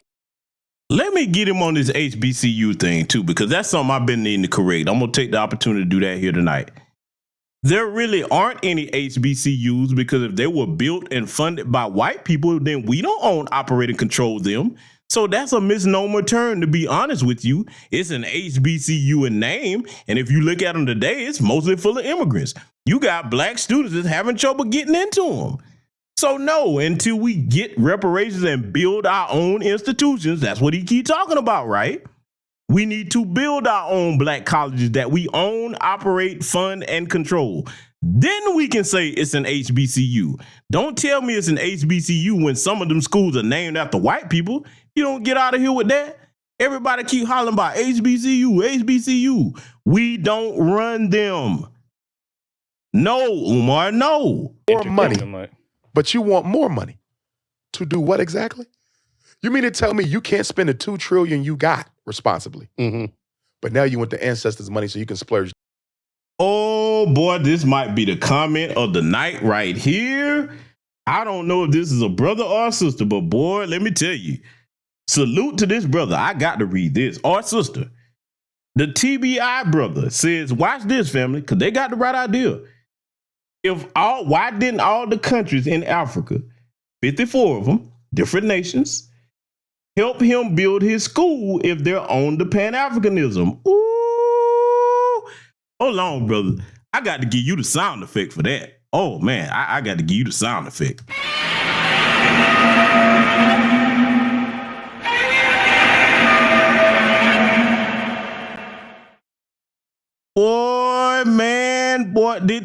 Family.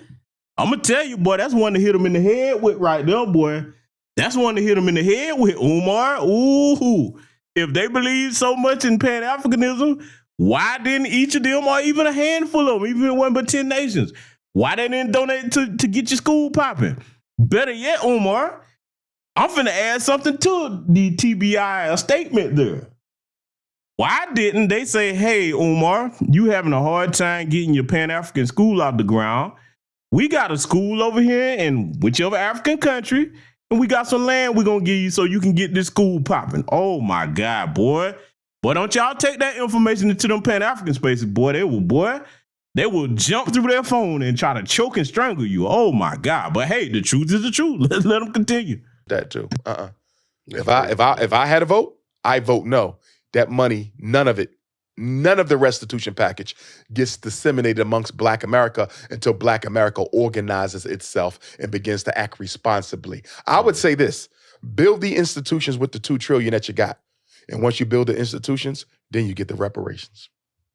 Prove that you can handle this. Prove you are responsible enough to deal with these reparations. Build some institutions. Until we already building them. The brother that you keep hating on, Tariq Nasheed, he just proved that you can get institutions without getting them. But if we had more reparations, we could build more. Furthermore, Umar, if you really for us getting reparations, just stop playing, bro. Did they make any other group have to prove that they were responsible enough to get the money? I didn't see no litmus test for Jews, the Asians, the Native Americans, or anybody else. Did they say, hey, Ukrainians, before we give you this money, you need to prove something? They didn't do it to the Afghan refugees either. Why we always got to be this group singled out? Yo, y'all got to prove that you can. No. Let me tell you something. We ain't got to prove a damn thing. By right of blood lineage and what our ancestors went through, we are owed this. It's a legally owed debt, to be honest with you. Yeah, this is legally owed, documented that we are owed reparations. We ain't got to prove a damn thing, Umar. You can go on with that, brother. Let me continue. Those 5 major institutions in 20 major black cities, no reparations should be disseminated because we're going to do nothing but waste it and give it back to non-blacks. That's fair. Listen, let me get to this next topic. You know, Dr. Umar, I had a lot of conversations with people about this topic, a lot of heated debates. People want to know, can you be pro-black and date outside your race? Absolutely not. And I got my good brother right here, you know, who's an advocate, and he says that you can be pro-black and date outside. Impossible. You cannot. Marriage is a business. When you get married, you commit your mind, your body, your heart, your soul, and your pocketbook, your savings, your estate, your wealth. You commit that to that person you're married to. See, when you marry, you don't marry an individual. You marry into a race. You marry into a community. So I didn't marry a Jewish woman. I married into Jewish society. I didn't marry an Asian woman. I married into an Asian family. There's no way you can claim to love black people, especially as a black man, knowing that only 1 out of every 4 black women will get married in her lifetime. We have the lowest female marriage rate in the country, 25%. That means 75% of black women will never, ever know what it feels like to be proposed to. And if you care about the black community, you got to care about saving the black family, because the family is the essential institution of a community. And the only way you can save a family is to build a family. You can only build a family with a black woman. Absolutely not. You cannot talk black and sleep white. Okay, let's deal with that. Now, y'all know my stance on it over here. I agree with them on that. But I'm also smart enough to know you can't tell black people what not to do. Because if you look at our people, if you tell a black person what they shouldn't do, that's the first thing they're going to go and do. Okay? So I'll tell you my position again. If you are a black person, man or woman, because there might be some people in here that are in the situation. I get it. People fall in love. Okay, whatever.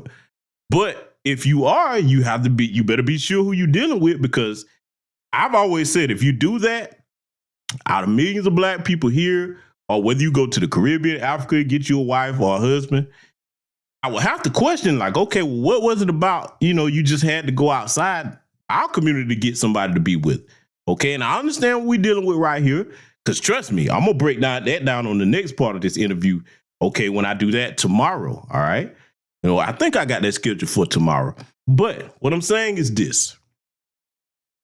How can I trust you to lead anything if you don't love your own people enough to be with us, okay? Because out of millions, you can find a man or a woman to be with, okay? Now, let's deal with the other part he's talking about. Some black women may never know what it's like to be proposed to. You're being disingenuous, Umar, because many have been proposed to and they turned it down because they thought they had time. See, I'm not going to play that game over here like I don't know what's going on, especially today. No. Some of them have had the chance to have them a husband, but they didn't want that. They wanted to be city girls. Now, is that all black women? Hell no, I'm not going to say that. But it's enough for it to be a problem. Then we got to further look at this. Because, see, this is where a lot of people don't pin him down. Umar, when you look at who files for divorce most in this country, it's mostly the women. The men ain't leaving the marriages like that. And you ain't going to even sit up here and tell me that most of them women leaving their marriages is being abused and beat on. No. This no fault divorce crap. Most of them women don't want to be married. So you can't sit here and act like these things aren't, because you can prove this. What I'm saying is math. It ain't even nothing to argue with. The numbers are there. Okay. If it was the other way around and men was leaving in high rates for marriages, the numbers would show that. You see, I'm talking about across all races of women. Okay. So now you're not going to pull that one, Umar, and see, I could say something else, but I'm going to say that for the next broadcast because boy, on that second part of this, I'm gonna really have to get on and box some stuff. But hey, I'm gonna let him continue. And why would the original man want a member of the race that enslaved and dehumanized you to carry your seed? Why would I, after the rape and the lynching and the slavery and the Willie Lynch and the Jim Crow and the police brutality and the economic apartheid and the gentrification and the AIDS and the Ebola, the West Nile, the COVID, the genetics, the eugenics, why would I want to take my original seed, God's seed, and put it in a cave-dwelling organism? Why would I want to do that? Go ahead. Yeah, we need to hear you, bro. The mic is yours, Ace. Yeah. He said a cave-dwelling organism. Oh, I like to die when I heard that. Hey, boy, y'all know I got my names for him. But look, I'm going to tell you my personal stance on it again. Reason why you're not going to see me chasing behind them little alabastresses is because I'm a genetic snob, okay? And I'm going to explain what I mean by that. I've said this before, but I'm going to make my stance on it clear. All right? Them folks, Becky, first of all, I'm looking at how risky that is. Look how many black lives were taken because of a white woman's lie, okay? Emmett Till, George Stinney Jr., youngest person to be executed in America by electric chair for a white woman's lie at 14 years old, okay? Then I'm looking at, if I just want to set all that to the side, which I can't, let's look at this. Your genes are recessive. Mine are dominant. Why would I want to water out my genes like that? I'm not trying to do that. Okay? Not me. No disrespect to anybody that wants to. I'm just saying for me. So now, let's go further. I can't stand the fact that due to all the plantation rape, a lot of us do have a percentage of European ancestry in us. However small it may be. And look, we all know the darker you are, the less of it you have. The lighter you are, the more of it you have. It is what it is, okay? If I had my way, I would extract that so I could be 100% what I am, okay? Which didn't include them little cave genes there. That's a lot of people would think that that's a blessing. Not to me, man. So that's just my stance on it. You know what I'm saying? Like I said, no disrespect to nobody. They can do what they want to do. But yeah, I do agree with that part of what he's saying there. But hey, let him continue. I want to incubate my son, my daughter, in the womb of the people who have destroyed my people in this world. Now, let me say first, when I made this argument, I wasn't necessarily talking about white women, obviously. Now, I mean, there's other races out there. But and they hate you just as much. But what I'm saying, all right, so you said yourself earlier that there are black people among us that are not for us. True. So with that being said, there are people of other races that are more for us than there are our people. Describe for us, please. When you go to protests for black rights and police brutality and stuff, and you see other races that are out there and there are black people that would never be caught out there. I mean, okay. Oh, now this is the part where this young brother is so lost. He's so lost. Umar's going to school him, but I'm going to go ahead and say some things about that. I want young black people to hear me. During the George Floyd protests, because that's mainly what he was talking about, okay? All the white people and other folks that you see out there, Black Lives Matter, Justice for George Floyd, rah, rah, sis, boom, bop, sign in the air. If them people was really for us like that, then why come out of hundreds of them, thousands? Why we can't get 12 of them in a jury to actually produce some justice? See, he ain't thinking with the head upstairs. He thinking about, well, they was out there with the signs. Come on, young brothers, we got to be smarter than that. They love to do things for attention and photo ops, particularly their women. Oh, them women are them groups that are white and white adjacent. Oh, they love attention. It's crack. Oh, I'm going to get out here. They don't care nothing about none of that stuff. Because see, if they did, those same people, you would know them from fighting to produce justice for black people before that happened. You see what I'm saying? See, you can't come to me just because you attractive in another race and then you just pull the wool over my eyes. I'm like, where was you before? And here's the acid test. This is what I would have told him. But see, Umar, he ain't going to say this. I would say, oh, yeah, they for us. Okay. Find some of the people that you think for us and ask them, do you think Foundation of Black American Freedom should get reparations? Oh, hell no. God damn, I mean, I didn't mean to say that. I mean, well, you know, that boy, they can't hold it back, boy. That's the litmus test right there, boy. Ask one of them who should get reparations. Watch that hate come out. Boy, they liable to pull out a damn Klan hood and throw them. I'll show you, dare you ask for that. Yeah, so I mean, you know, I'm just saying, man. There's ways to get the truth out of them, man. Nah, I'm not falling for that. But yeah, Umar's finna school him on this. So because an I'm just go ahead. or a Caucasian showed up for a George Floyd march, Right. that means they give a shit about black people. I'm just saying. Let me ask you this. According to the Pew Research, they said 1 in 5 protesters during the George Floyd protest was black. Okay. 4 out of 5 were non-black. Right. At least 3 out of the 4 were white.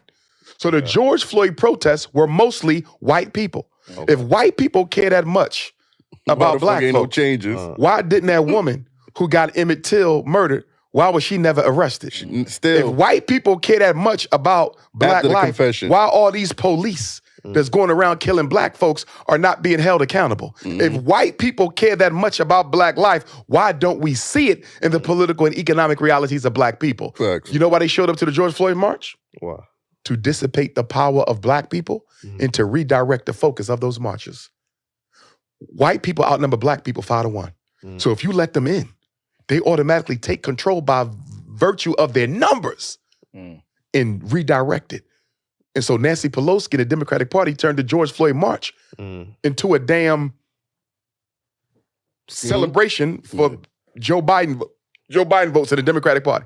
We got nothing out the march whatsoever because we let it get diluted. Right. You have to keep it all black. The minute you let white people in, because you can't control how many join. There's more of them than us here. You can't control how many join. So the minute you let them in, they now have the power to remake this into whatever they want. And because most Negroes who participated in the George Floyd March made it multicultural, every time we get on the microphone, this is not just about black people. I'm so tired of hearing that shit. it is though. Everywhere it is you about go, us. it is about us. Yes. But if you notice, when it's about us, it can't be about us. Yeah. Can't just See, about it. when the Mexicans shut down the highways in California, nobody tried to multiculturalize that. You understand me? You're not welcome here. Absolutely. This is our thing. Yeah. When the European Jews, this is our thing. Yeah. But soon when black people do it, we got to multiculturalize to do what? Kill the focus of it. Holding hands. Nobody with wants everybody. black That people to shit be crazy. free, and they damn sure don't want you to be equal, and they definitely don't want you to have more than they do. So let me help my good brother out, right? So some of the talking points when I do have these conversations with other black men or black women is that, you know, procreating is part of being pro-black, right? Procreating with another black person. So some Wait, people before will we- say, before we get into that, okay, what would be your description of a pro-black person? I hate the term pro-black Okay. because I never heard of a pro-Mexican or pro-Jew. This is how messed up we are. Not you for saying pro-black, but for you to have to define a black person as pro-black. Do you know what that means? right. That automatically means by contraindication that most black people are anti-black. That's a fact. Do you feel me? Mhm. If I walk in and you say he's pro-black, because this is what people say when they see me. It'll be 1,000 blacks. He's pro-black. Do you know what you're saying about everybody else in here? Nah, They're fucking coons. Do you see what I'm saying? Yeah. We're the only people, we're the people who are for us are the minority. Think about that. But I think You we have talk- to describe people who care about black people as pro-black. No other group has to do that. I don't- and I it don't- I speaks don't to think how that- much most of us are anti ourselves. I don't And see, I'm going to add this to the good doctor's statement. If you're black, you should automatically be for your own people. Now, there's something that he needs to speak more on as far as like the psychological effects of white supremacy when you have people that don't want to, because like, I'll agree with him on that. We shouldn't have to say pro-black. You should automatically be that. Every other group is for their own people. But you have those within our group. And I know the reasons why some of the people say that. I ain't no pro-black, because they take somebody like a Brother Polite, or in some cases, certain things Umar says, okay, and they'll be like, I ain't no pro-black.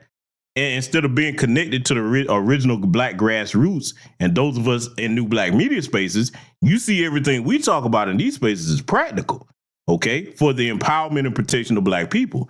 We not running around calling everybody queens and kings and all this other stuff when it don't apply to them. We talking about getting actual tangible empowerment. And we meet together offline to get things done too. Okay, because everything, you can only do so much online. All right. So, I understand where they're coming from with that. But see, that brother over there that brought that question up, you ain't telling me nothing, man. I wouldn't be surprised if, boy, boy, you shake his tree, he got a Becky in there he holding on to, boy. Because I'm hearing them questions that he asking. I'm like, man, I already see what it is with him. But hey, let's let him get back to it. Necessarily think that means you're anti-black, because usually when I think of the word pro, usually is the most extreme of something, right? This is why when you have pro-life and everything else, when you put pro in front of something, that means the most extreme. I think people confuse being proud to be black with being pro-black. I think people are proud to be black. I don't see how one could exist without the other. What? If I'm proud to be black, Mhm. I'm pro-black. I'm for my people. Yeah, but some people might say, like, when you look up the definition, it might say only supporting black-owned businesses or only to support everything all black. So when you say pro is the most extreme, I'm only buying from black people, I'm only reproducing, I'm only loving black people. It would be impossible. Now, see, this is where I'm looking at the young brother here, and I'm not going to crucify him, but why would you think that it's extreme even if we did only spend our money with black people? See, this is where I would question respectfully, what did his parents teach him? You think that it's extreme to spend your money primarily with black people? Because we're not able to do that because we don't have enough industries and businesses producing all the things we need, and I think that's going to be mentioned. But for him that young to think that that's extreme, I would ask the young brother, because I don't want to be disrespectful because he's a young man, but I would like to ask the young brother, where do you get that viewpoint that you have? Is it because other people told you that it would be extreme, or is it for some other reason? Because see, I'm gonna tell you, look, every chance I get, I'm spending money with black people. I wish I didn't have to go outside our community for nothing. Because see, that's how it used to be before integration.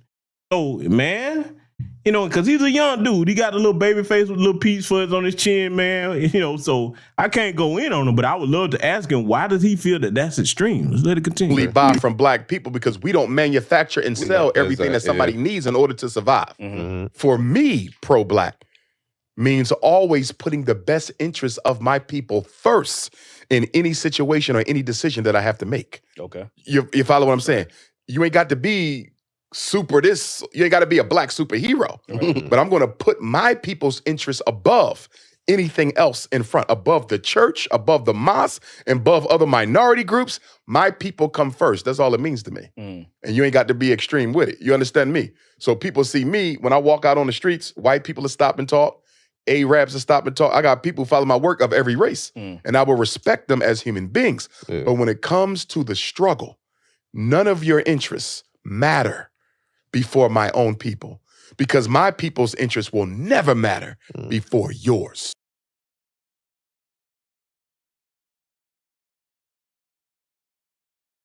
Okay, so that last statement that he said, 100% agree with the good doctor there. I don't believe in putting anybody's interest above my own. All you have to do for a small microcosm of that is go down the archives on this channel. I don't spend time talking about other groups of people's issues. I'm talking about, only way I talk about them is if they're doing something to my people, because we need our advocates from our community focus on our issues. So I'll agree with him on that. But ladies and gentlemen, that is the first half of this interview here. A lot of people asking my thoughts on it. And I thank you, good sister, Goddess Navi, with the super fro. That is the immaculate fro. Listen, sister, you got to be over here with us. We claim you as black because, see, when you do your shampoo commercial, we can't have the white folks claim you. Now you over here with us. Now we got to get you to do a shampoo commercial and shake the lock side to side so we can, go ahead and be proud to claim that. Okay, so you us, you us. Okay, but yeah, what I'm saying is, family, what we got to understand about everything that we reviewed here tonight. We have to deal with problem solving from a realistic point of view. So this is why I give the brother Umar credit for what he got right, but I will take to task in a respectful manner the things that he got wrong. I'm going to continue to do that on the second half. And I thank you for letting me know that was Tuesday coming up, good sister. Okay, so be back here Tuesday if you're so inclined, and we will handle the second half of this interview. With that said, salute to everybody that contributed to the broadcast. Remember, we are a powerful, strong, intelligent people, okay? Take care of yourselves. Enjoy the remainder of your weekend. Black first. I will see you all in future content.